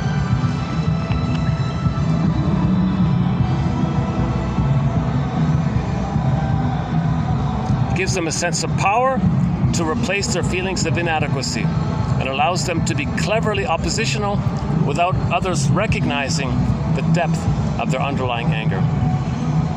What some parents describe as the stubborn, irresponsible, lazy, forgetful, or irritating behavior of their children may be nothing more than a thinly disguised layer of passive-aggressive behavior.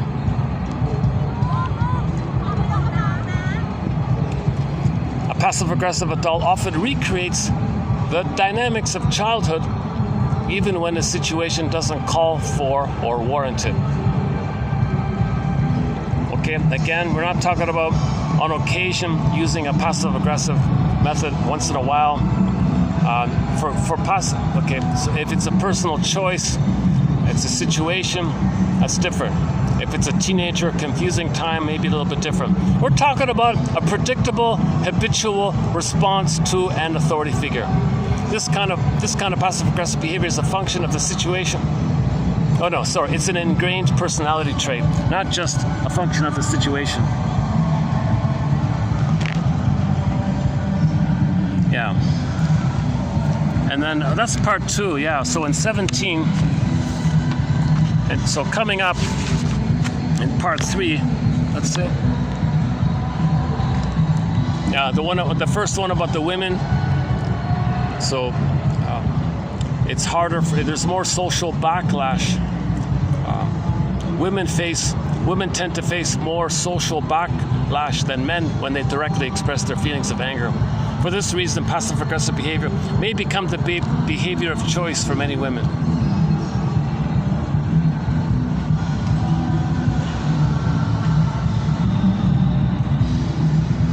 The classic scenario is that the receiver doesn't acknowledge the small, irritating acts of aggression because to do so would seem petty. But when the receiver's holding tank inevitably overflows, he or she unleashes floodwaters of accumulated anger. The passive-aggressive person, dry as a bone, watches it all happen with satisfaction.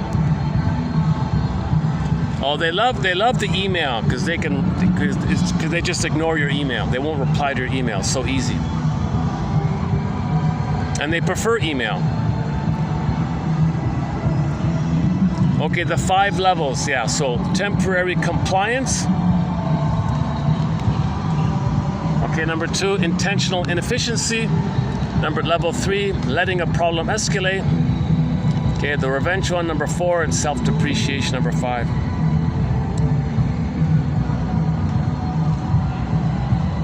Okay, the contagion. Okay, some people develop a kind of metaphorical allergic reaction to it.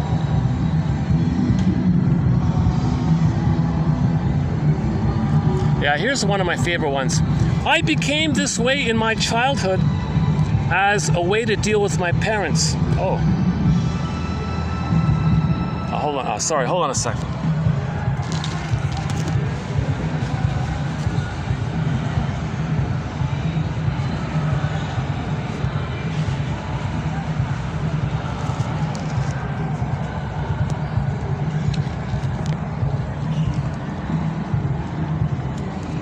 Okay, here's one of my favorite ones.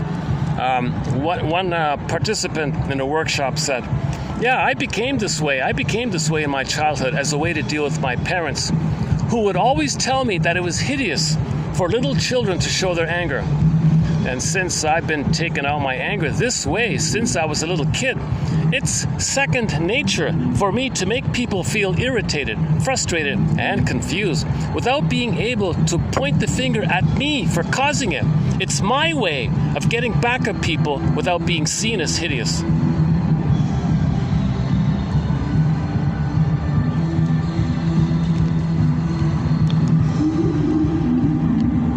Okay. People with a passive-aggressive personality rarely see themselves as the source of the problem. Okay, the psychological water torture analogy is extreme, but it serves to demonstrate what happens to targets over time when they are involved in passive-aggressive relationships, drip by drip by drip. Each drip doesn't bother you, you don't even notice it, and then suddenly you blow your top kind of thing, and they love it. That's their method. That's their only way to get their anger out of the mother, because the mother's confused. The mother's confused when the baby starts to stutter, have eating problems, wets the bed, or falls down, or does thing. Mother can't punish him or shout at him. Mother's confused. Oh, good, he's confused. Mother's confused. I got my anger out. Even if I had to hurt myself doing it.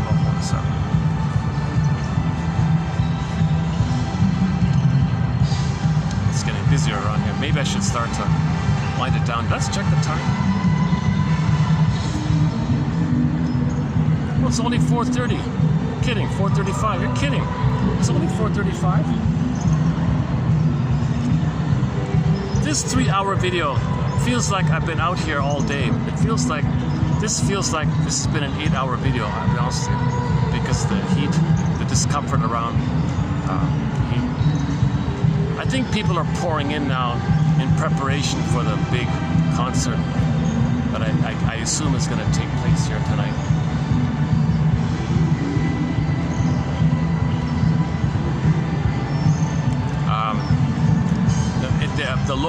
There's a 1-week holiday beginning, I think, today, where I am.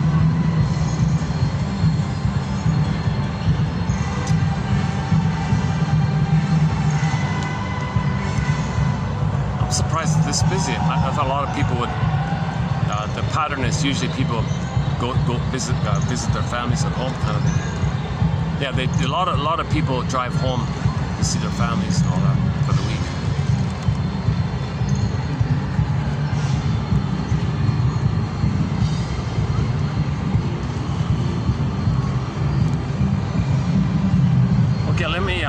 Let's start to wind this down here then.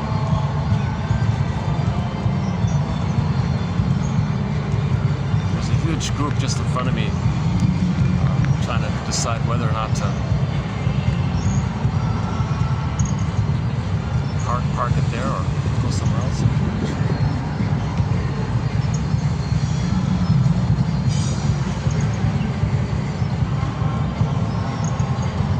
Actually, if it's 5 o'clock, I could go to the rooftop. There's a rooftop venue that's open at 5 o'clock. Expensive, yeah, it's very pricey. I could just show you a peek, maybe. They'll aggressively, not aggressively, but they'll expect me to buy a drink if I go up there. So what is it? 4:37.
Back here, yeah, okay.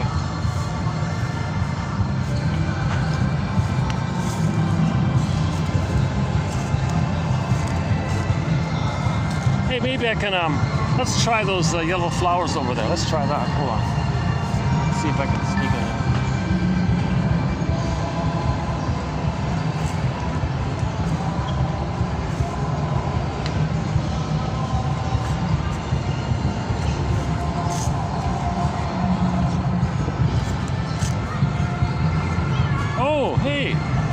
Hey, what are the cats, huh?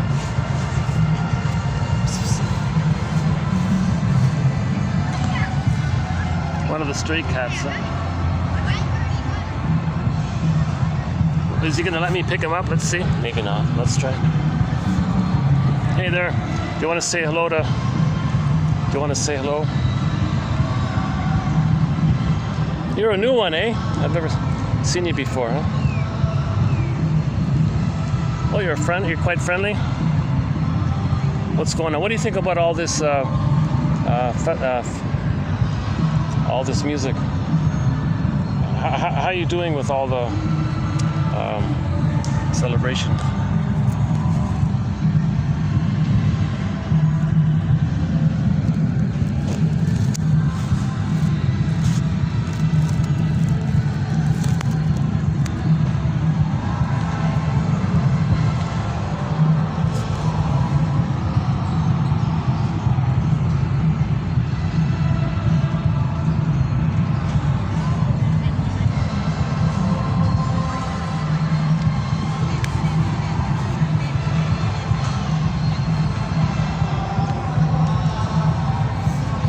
Okay, let's try this then. Let's just...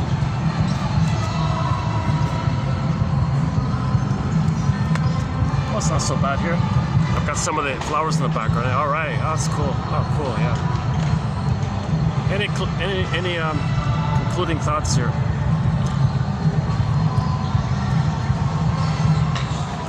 You know, here's a possibility. I'm just saying, maybe prepare yourself. If you accept the mission to read these 70 quotes in the 7 videos, another mission, you may get a dream and find out and make it clear to you who in your life, in your past, was passive-aggressive towards you.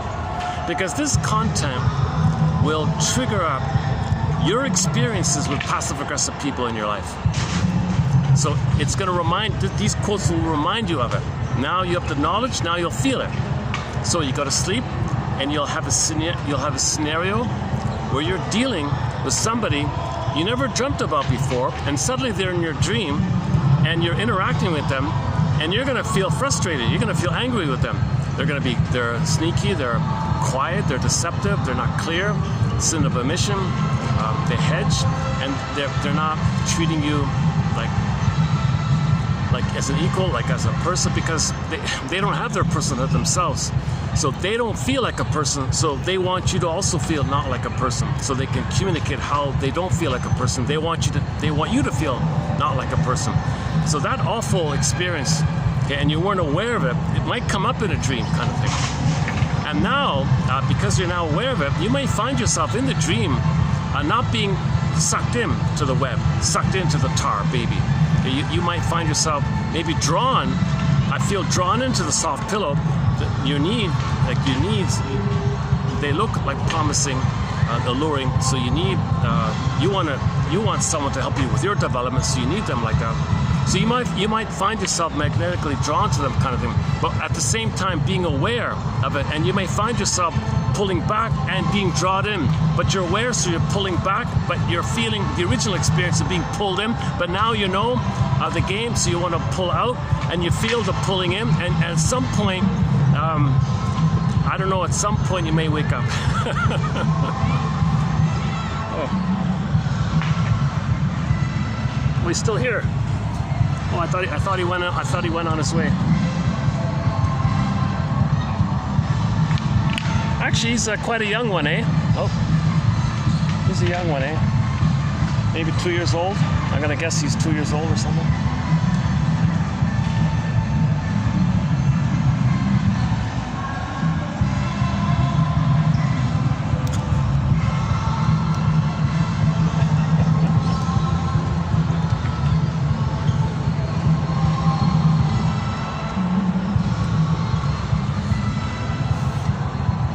Still recording? Okay, did I get that across? Yeah, let's see if I can get that across a little better. So now that you know more with these quotes, that builds your ego. That builds your conscious strength to accept your feelings. Now you have more of a container, more of a chance, more of an ability to accept your feelings because you understand more. So first you get the cognitive understanding. Now you got these intellectual, aha, I feel something, but aha. Now you sleep and the feelings come up. So what I'm guessing is, what I'm preparing the possible participant here is, if you read the 70 quotes here, plus the Scott Wetzler clip on YouTube 2020, Scott Wetzler, based on his book called The Passive Aggressive Male. If it's not on, if they pulled it down, you'll find it in this channel. Look up past week or so. Plus we posted about 3 years ago, roughly 30 or 40 quotes from that book. So if you can dig it up there. So that's a bonus. So you'll get 6-7 videos here, and plus another 3, I think, from 3 years ago. So there's 10. So actually, you could get 100 quotes. I would recommend reading the 100 quotes. If you read these 100 quotes, your mission. I want to update the mission, should you choose to accept it. Read the 100 quotes available in this program. I mean, 1001 Windmills in my collection. Read the 100 quotes. Do some work. Dig it up. Okay, 70 are here, and 30 are back 3 years ago. Look up Wetzler. Now you're getting more intellectual. That's curious. Oh, there's something. Maybe something's going on here. Okay. I'm not saying every quote will do that. 1 out of 10 hopefully will do that. So that'll be 10 quotes. If you get 10 intellectual ahas, 10 intellectual, oh, that's something, yeah, that's curious, or something like that. Okay, then that's like weaving a basket. Psychoanalysis looks for an egg in a basket that's missing. So first weave the basket. Read the 100 quotes to get 10 quotes to weave a little mini basket. Now you got a basket of 10 quotes. That's step 1. Now prepare yourself.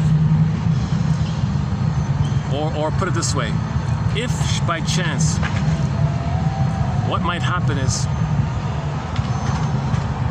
okay, let's just say it this way. So what might happen, or prepare yourself, what might happen is, if this does happen, maybe here's what's going on. You dealt with passive-aggressive people in your life, but didn't know it. You didn't really know about the dynamics of it. You weren't aware of it. You were pulled in. You felt angry. The friendship broke. All these friendships, they don't usually last, right? Because they thingify you, so you're going to leave, of course. And you didn't process it. You didn't fully feel it because you were confused and you blamed yourself. Now you don't blame yourself anymore. Now you know they're the aggressive one, right?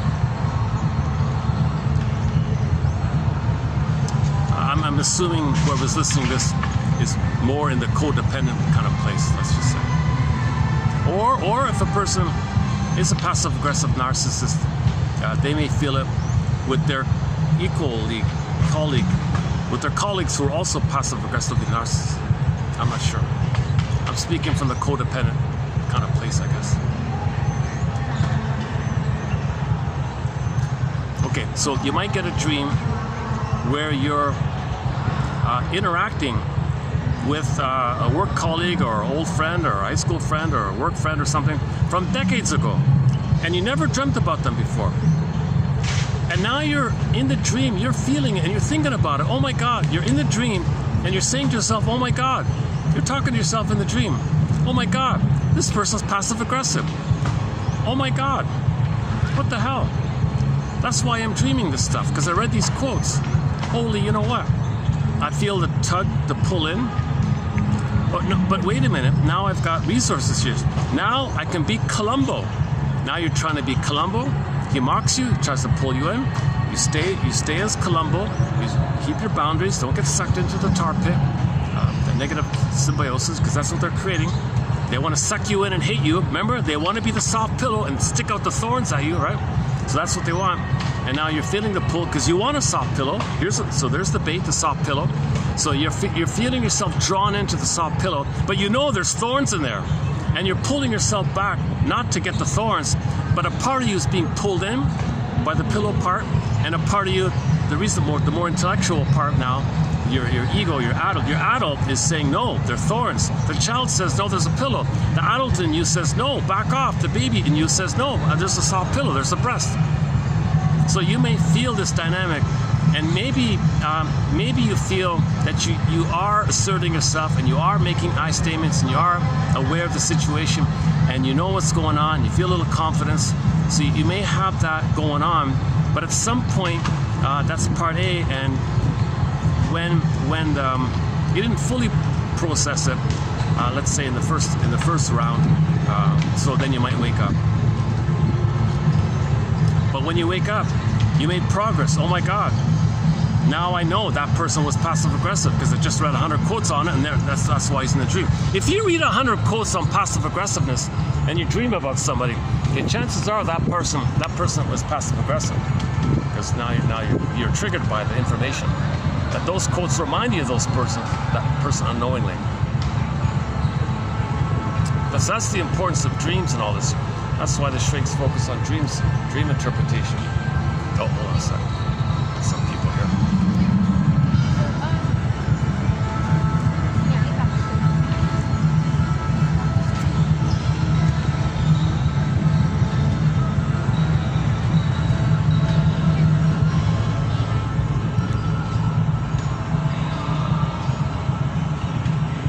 Maybe I should, I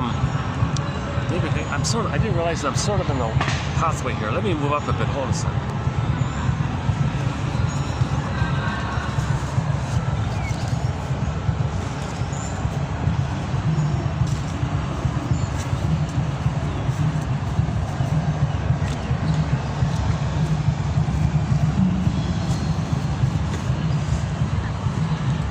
Whoops. Come on, you're gonna hold. Come on, chair, hold on. This chair is falling apart on me already. Luckily, these are pretty affordable. Get a new one. A great chair. I mean, this chair, it folds up into a little bag, and you light as a feather. Very convenient. How are we doing?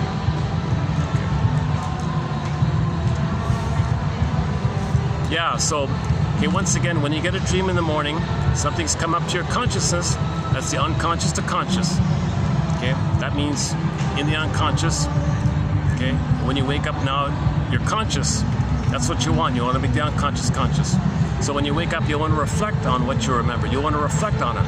Gee, what does this remind me of? Wait a minute, I just read 100 quotes on passive aggressiveness, and here's this dream. Is there a link like that? Well, who knows? Maybe. Was that person passive aggressive? Was that person passive-aggressive in my dream? Yeah, I come to think of it, now that I apply these quotes, oh my God, son of a gun, that person was very passive-aggressive. I didn't know it at the time. So now you're getting more processing. Okay, you want to make the unconscious conscious. So in general, so back up a second, in general terms, when you get a dream, you got to treat it like a letter from you to you. You're from your unconscious you to your conscious you. You got to make the unconscious conscious. Okay, that's the same old slogan for the past 100+ years. Okay, we want to make where it was ego shall be. Ego shall be. Build your ego. So these quotes are the ego shall be building. Where ego shall be building. Ego shall be building. We're building. Our ego shall be. Building an ego shall be. We want an ego to be there. We want a strong, conscious adult ego to exist. A reality ego, psychoeducation, psychological education. We want an ego.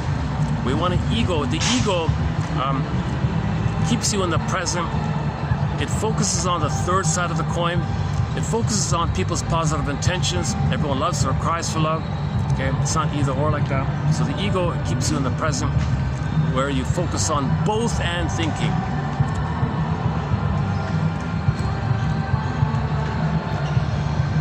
And the core idea that due to the compulsion to repeat, we recreate to know our story so we can stop repeating. Okay, so you wake up in the morning, got a dream. Gee, I've been struggling with lighting lately around here.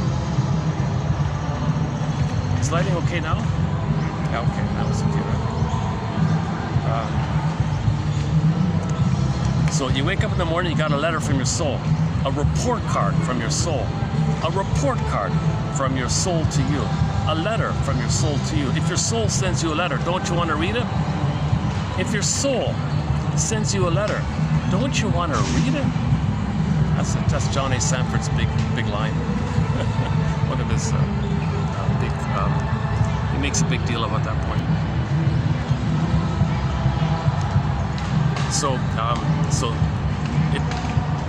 When you get this letter, on the envelope it says, "It's like this in your soul today." Okay, thank you. Open the letter. Okay, so now that's called free association. what does this dream sequence that I remember, whatever it is you remember, what does this remind me of? What does this suggest to me? What thoughts spring to mind here? And so on. Just see what freely comes up. So you want to add and free associate like that. Now when a feeling comes, that's the key here. When a feeling comes, make room for the feeling, allow the feeling, constructive allowing, okay, constructive wallowing, put a dash between the W and the A and focus on the allowing part. Small W, capital A, constructive allowing. So it's a wallowing, but it's a positive wallowing called allowing your feelings, constructive wallowing. So now you want to allow the feeling. If it's a proper feeling, if you do feel it as in a wave motion, we'll ride the wave like a surfer. If it's just sensations, stay with the sensations and maybe name the sensations and validate whichever comes by saying simply, I must have a very good reason for feeling this, name it, or sensing this, name it. And you might expand by saying, what's the hardest, what's the fill in the blankest about this? Like what's the most agonizing thing about this sensation? What's the most piercing thing about this sensation? Or the feeling, what's the scariest thing about this feeling or sensation? What's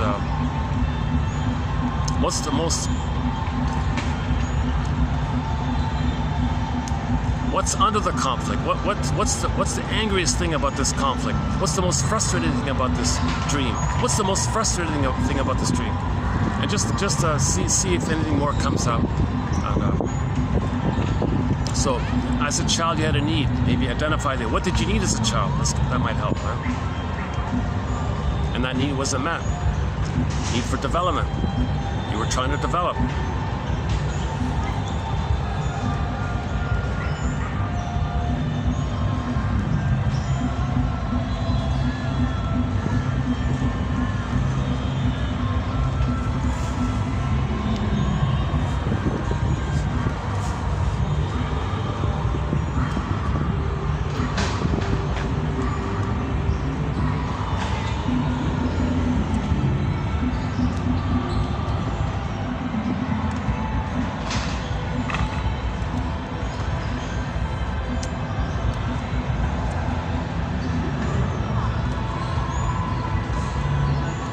Where are we here?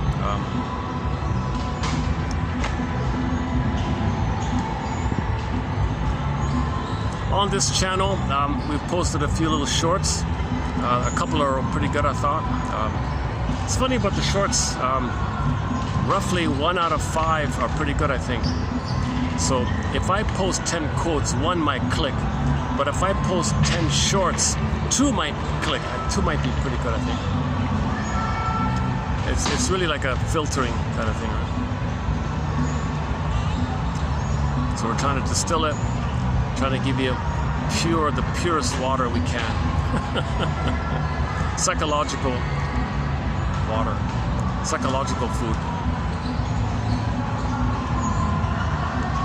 Removing the impurities, just like when water goes down the mountain. The mountain might clean out some of the filter out. That's what Robert Bly says about fairy tales. Like it's something like Snow White took 10,000, maybe up to 10,000 years to distill. It got filtered, and now you got the distillation, the crystallization of the fairy tale story.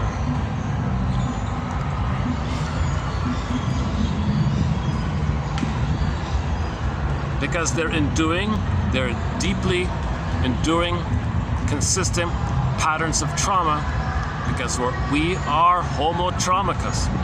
So the fairy tales and myths from all around the world are the same motifs. Fairy tale motifs and mythological motifs are both code for, drum roll please, psychological trauma. Those stories are like dreams. Okay, they're soul stories about our trauma. So when you read a fairy tale, you're getting in touch with your trauma. They're symbolic of your trauma. They're symbols of your trauma. And you got to treat a whole fairy tale. It's kind of like a dream, like one dream of one person, like belonging to one person. Just like you wake up, you had several little dream sequences. Okay, that's kind of like you read a fairy tale and you got these little sequences. It all belongs to one mind, basically. The mind of a traumatized person. Some people say myths kind of like are broader commonality, and fairy tales are kind of like localized, specific examples of the broader pattern. That's Chinan's theory. I'm kind of wondering if the myths refer to trauma before 18 months, the timeless gods. Those gods live forever all the time. That's the timelessness of the primary meditation before 18 months. And the fairy tales are more like down to earth in the human area. Like, you know, they seem like that, right? But the key thing, back to Snow White, I forgot about this. Back to Snow White.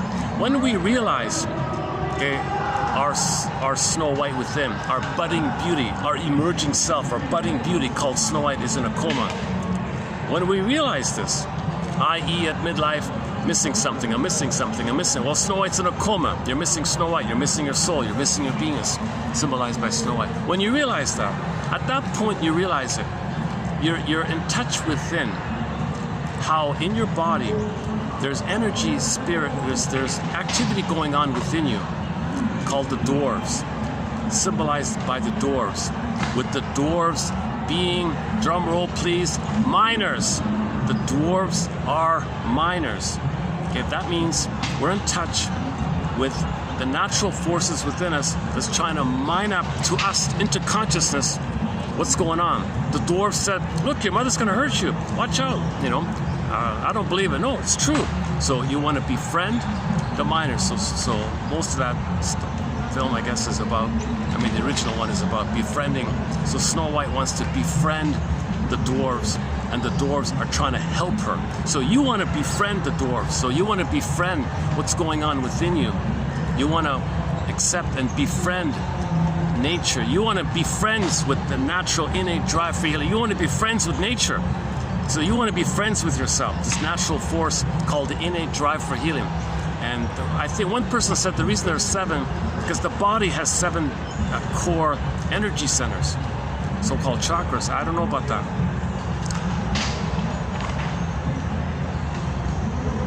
So that if that's the case, that makes it very clear you're talking about energy in the body that's trying to mine up to consciousness something about you, because the memory is stored in the body. The body knows, the body remembers, the body keeps the score, the body keeps the tally. Okay, every body tells a story, so the miners tell you the story. The body tells you the story, and the representatives of that are the 7 dwarves.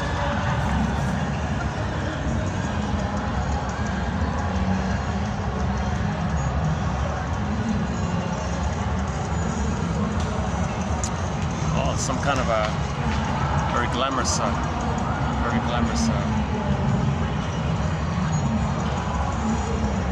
Oh, there's a float. Oh, I see. I don't know if you can see it, but there seems to be some kind of a parade.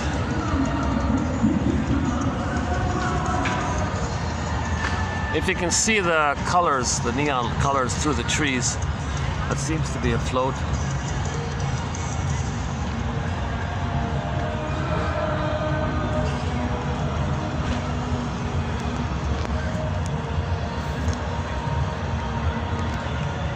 So as you're mining it up, as you're making the unconscious conscious, okay, knowledge about your trauma, knowledge that your mother failed you, knowledge that your mother was narcissistic, the queen, okay, knowledge of called psychological jewels, aspects of yourself that you're not going to claim, that's psychological gold, and they're bringing up the gold, right? That's like your soul kind of thing. At some point, when you're healed and you're ready to wake up, that moment you can express your beingness and you can wake up. That's the doing is the prince. So the princess kiss means the masculine, means you can now do from the beingness. That moment when you can do, the prince means masculine, masculine means doing. Okay, moon and sun. Okay, night and day. Okay, feminine, masculine. So when the feminine is healed, and you can act from the feminine, that moment when you can express your beingness, that moment when you can express your soul, you wake up. That moment when you can actively do it, the doing is the prince, and that's the little touch there, and you can wake up. So when she gets the princess kiss, when she gets the kiss from the princess, from the prince, okay, that's that moment when we're healed within, and we can wake up. Like, it could be there. Our beingness can be there. It's kind of like the firebirds coming there. So now we're healed, right? So it's not a romantic fantasy of being saved by somebody waiting around possibly for mother or somebody to save you. It's not nothing like that. It's all within.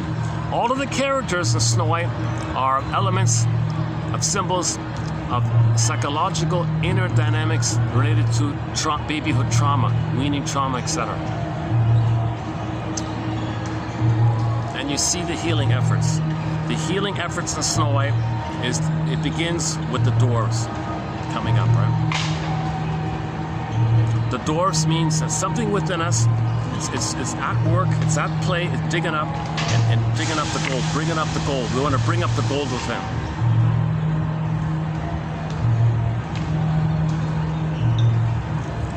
So that's the image of Snow White befriending them and them helping her like that.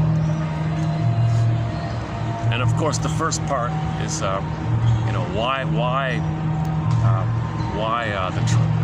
why the trauma took place. Okay, because the mother is obsessed with the mirror, and that's all about her, and she can't love because of that.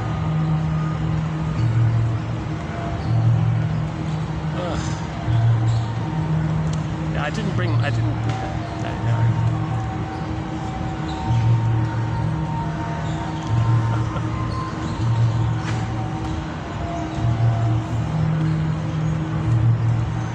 I should have prepared a nice iced tea or something.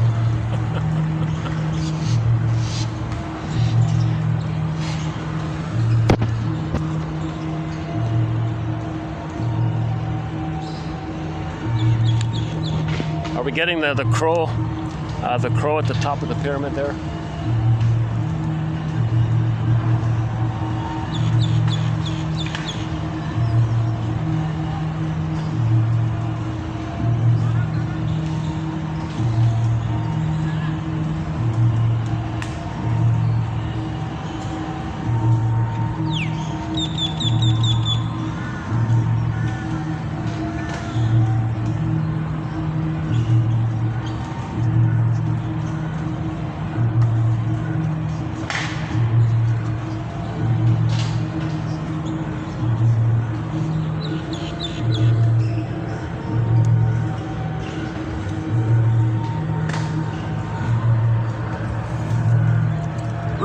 Recently, we ran through the Odyssey. That was a lot of fun, talking about the Odyssey, Circe and Calypso, and Poseidon and Odysseus.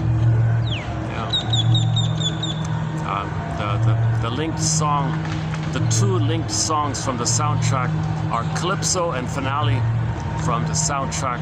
Now, when I say the Odyssey, I mean the TV series, directed by Andrei Konchalovsky, and the soundtrack was made by Eduard Artemiev, and it's an international production filmed in Turkey, and you got actors from all around the world, kind of thing.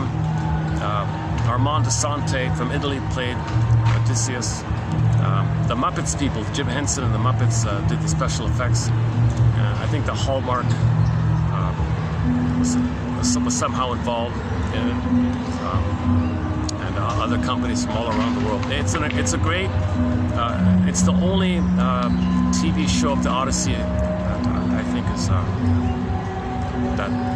at least tries to maintain the spirit of the psychology. It's a very well done, excellent film. Not so much the first hour, but hours 2 and 3. It's a 3-hour miniseries. And so I'm mainly about. It kind of starts when. You need the very beginning, of course, but it kind of starts when Poseidon, the ocean, the wave, the special effects, talks to machismo, narcissistic, I don't need anybody, I don't need my feelings. And Poseidon says, okay, the elementary basis of the unconscious, the energy of your unconscious, called the id. So the id, the powerful forces of the unconscious, okay, was symbolized by the ocean, and you got the wave there, and the wave was speaking to Odysseus. And, kind of starts from there. then you got the underworld, then you got the journey. The travails of the traveler reveal the traveler to himself.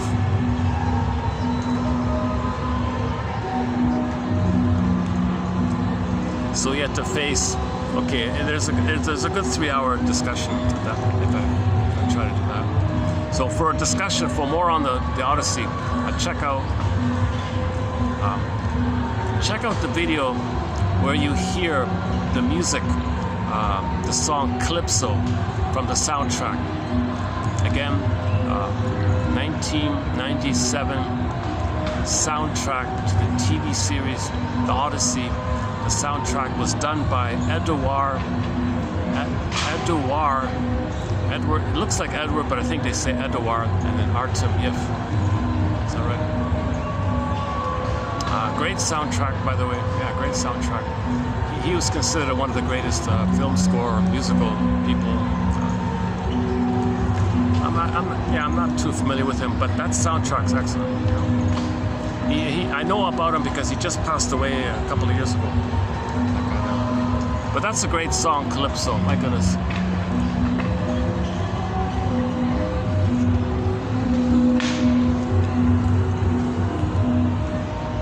Yeah, speaking about the passive-aggressive, Mr.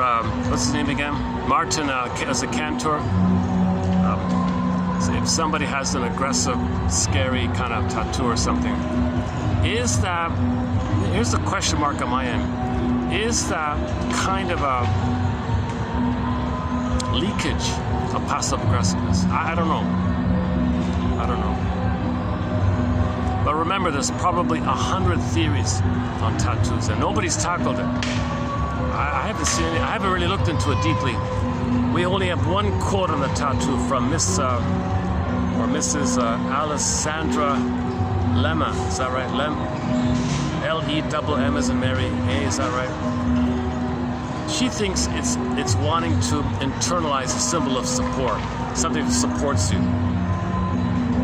Like if you're missing support, you have a stable symbol, and you think that symbol represents some kind of presence that supports you. That's her argument. I think. I'm not sure.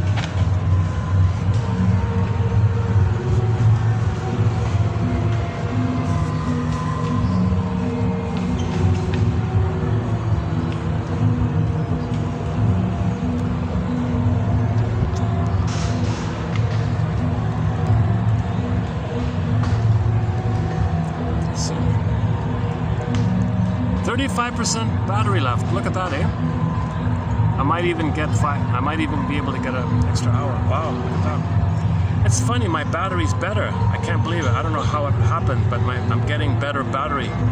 Isn't that strange?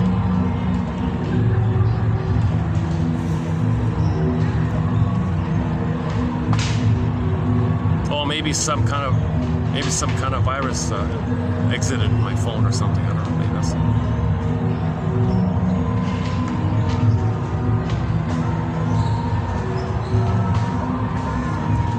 It's not looking like I'm gonna get into that book, Bread and Circuses. It's a little too waffly and too repetitive and vague. It looked a little interesting when I first glanced at it,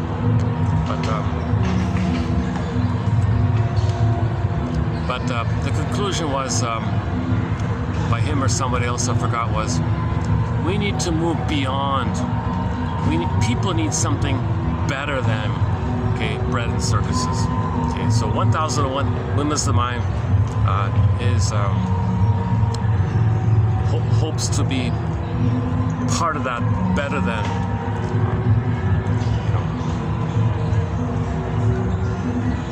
If this is psychoeducation, that's beyond just distracting you or numbing you, anesthetizing you, or blotting you out or something, or blowing off steam.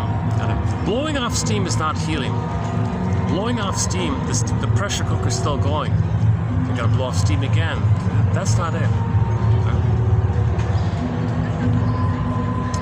Janov calls that a sham abreaction, or a fake abreaction. It's not a real abreaction. A genuine catharsis. That's when you're weeping and sobbing. When you admit, oh my God, I never had a loving mother. All this time, I now realize I never. Isn't that sad for a baby not to have a loving mother?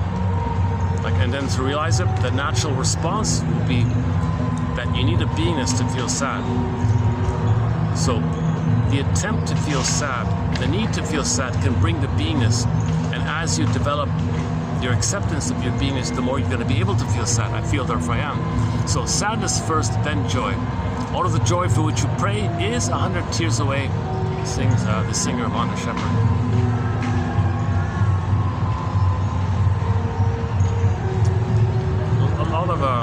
A lot of more and more kind of a family picnicky couple. You got a lot of kids and families, a lot of couples, a lot of kids and families.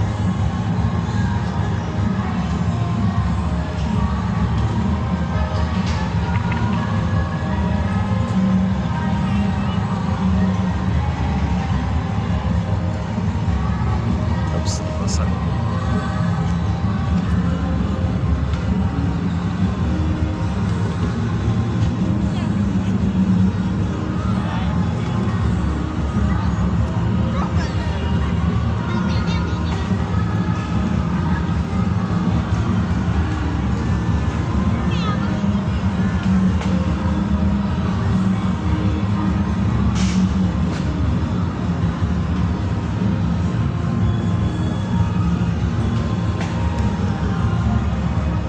One part of me, the child part of me, says, "Oh, just keep the phone on." It has a kind of a picnicky kind of atmosphere here, summertime picnic atmosphere here.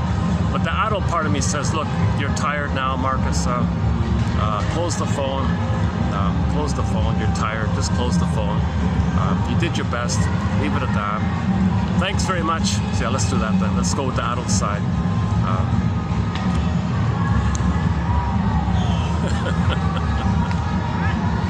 So let's go with the adult side and wrap it up here for today.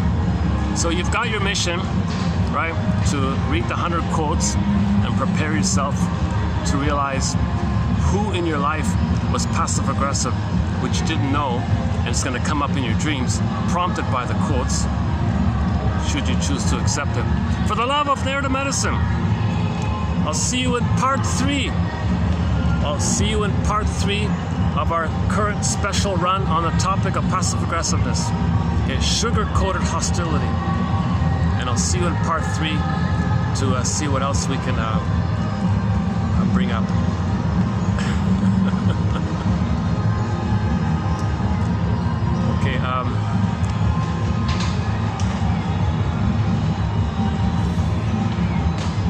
Okay, let's just focus on the adult side of me here. So thanks very much. If you managed to watch this, a huge, oh, my disclaimer, oh my God. Okay, so if anybody's, I don't want anybody to be confused here. I'm not a shrink. I'm not a professor. I'm not a midwife, doula, nutritionist, gynecologist, cultural anthropologist, historian, archaeologist, science, chemistry. I'm none of these things. I only have a BA. I have an ordinary, humble BA. I'm the compiler of the quotes, and the most important thing is that I have not been analyzed myself. I want to be. I'd love to be. I'd love to have my embodiment back. I'd love to show it on camera, to show you the value of psychoanalysis. If I can show you a kind of a before and after, so you're seeing sort of me in a before analyzed state. If I can do a full analysis, I imagine I'd be more embodied. There might be physical changes. I might be more healed emotionally and physically, and you'd see the difference, you know. So if I had the funds, play Joni Mitchell's song "This Flight Tonight," made popular by Dan McCafferty, and I'd be on this flight tonight and see if I could do a 3-year analysis. Usually they say it's 3 years, apparently. According to the film Three Faces of Eve, it's 3, and I've heard Masterson make that comment. It's roughly between 2 to 3 years or something to do analysis, full analysis. Again, you feel safe with the caring witness who's not triggered by you, who's not going to be pulled in by you, who's not going to have what's called counter-transference on his end, or he's going to transfer his battle with his mother onto you and pull you into his fight as therapy fails. Okay, so he's done his stuff, he's done his analysis, he understands what's going on, and he has empathy for himself and for you. So you need that empathy. You need somebody there with empathy, you need somebody with feelings, and then you'll feel that yourself. And that experience is very corrective. It's so-called neuroplasticity of the brain. You'll wire it in. 3 years of that, you'll wire in a memory of somebody who was healthy and who supported your healing. And now you've got a new relational unit in your mind of someone who supports and accepts your individuation, and you who feels supported to express the individuation. And that's an ongoing presence in your mind like that. Instead of mother alluring you and rejecting you, and then seducing you, all that kind of nonsense.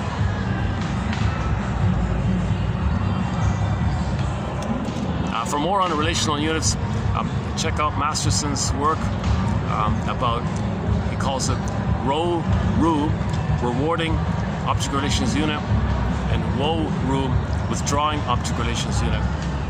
So there's a discussion about these two core units. Fairbairn subdivides the WORU, whereby the mother is alluring and then rejecting. So Masterson includes that with the withdrawing, but Fairbairn kind of adds that.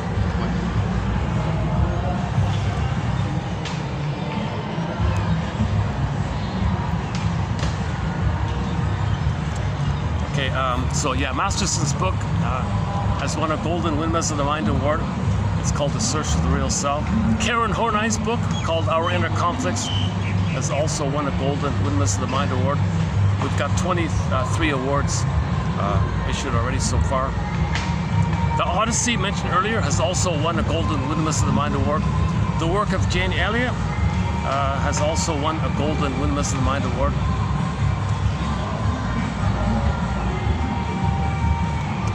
The comic Psychoanalysis has also won a Golden Windmills of the Mind Award.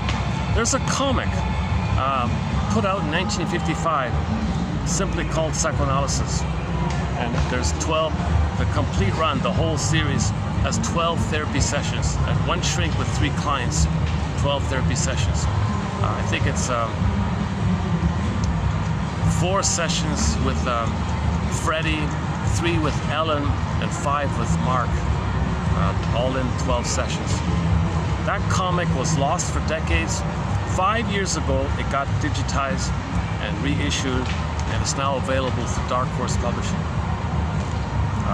It's well worth getting a copy of that comic. It gives you a quick crash course and a feel for what this is all about. He does dream interpretation in there. He does self-defeating behavior. He does the toxic masculine. He does the Don Juan in there. He does, projection and repetition compulsion. He does Iago, family systems theory, scapegoating. It's jam-packed. That comic is jam-packed with insights. It's a great comic. Those guys did a great job. It was meant to be like an ongoing thing, but a little mystery why it got suppressed. 1955, yeah. And 1956 was a very good analytic film called The Forbidden Planet. So that's a good one. Star Trek did a tribute to Forbidden Planet in an episode called Requiem for Methuselah in 1966. We've got a lot of great quotes from the classic TV show Route 66. Go to $25.99 in our collection. The only source of quotes, the best quotes from that show are here, $25.99. You'll find 11 quotes. The top 5, those 5, the first 5, are some of the best quotes in our whole encyclopedia. Right there for Route 66. The albatross one, the third side of the coin one, the mask one, okay, the birth trauma one,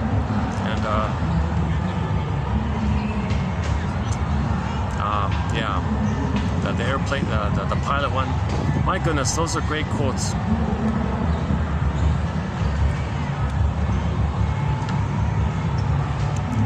We've got a major thread in our collection entitled Psychologically Minded Quotes from TV show and film quotes, like Route 66, Jed for the Defense, Fugitive, okay, Drop Dead Divas in there. Drop Dead Diva, how does it go again? One of them is, the law is the wisdom of the ages wrapped in the opinion of the moment. Apply that to your personal life in a way. Harry's Law, in the Harry's Law one, there's a guy who had a midlife moment. He said to himself at midlife, when his tricks didn't work anymore, he finally said, oh my God, I wonder what's worse, to realize you're no longer who you are, or that you still are what you've always been. That's pretty good. And there's others from there as well. And a sprinkling of quotes from a variety of shows. WKRP in Cincinnati, okay, the Rhoda one, and the Barney Miller, there's one in there, and so on and so on. Check out the Carol Burnett show, an episode called Visit from Dan. There's a very good demonstration of narcissism. If you want a very good demonstration of what narcissism is all about, that clip, that comedy clip called Visit from Dan by the Carol Burnett show, the family series. She calls herself Eunice in that one there with Eunice. Oh, one second. Let me make an adjustment here. One second.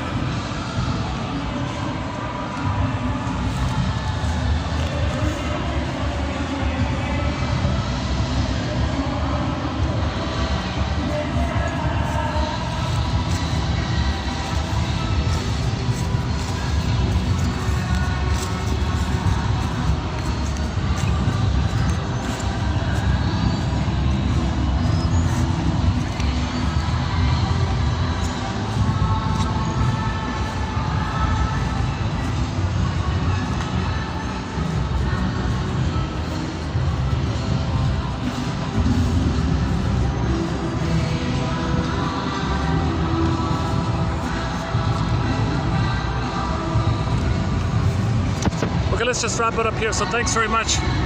We'll see you in part 3 for the love of narrative medicine. Your mission, you have it. 100 quotes. Prepare yourself for the dream and find out who in your life was passive aggressive and you didn't know it before, and it'll come up to you. I think that's one possibility. And we'll explore that a little further in part 3. See you in part 3.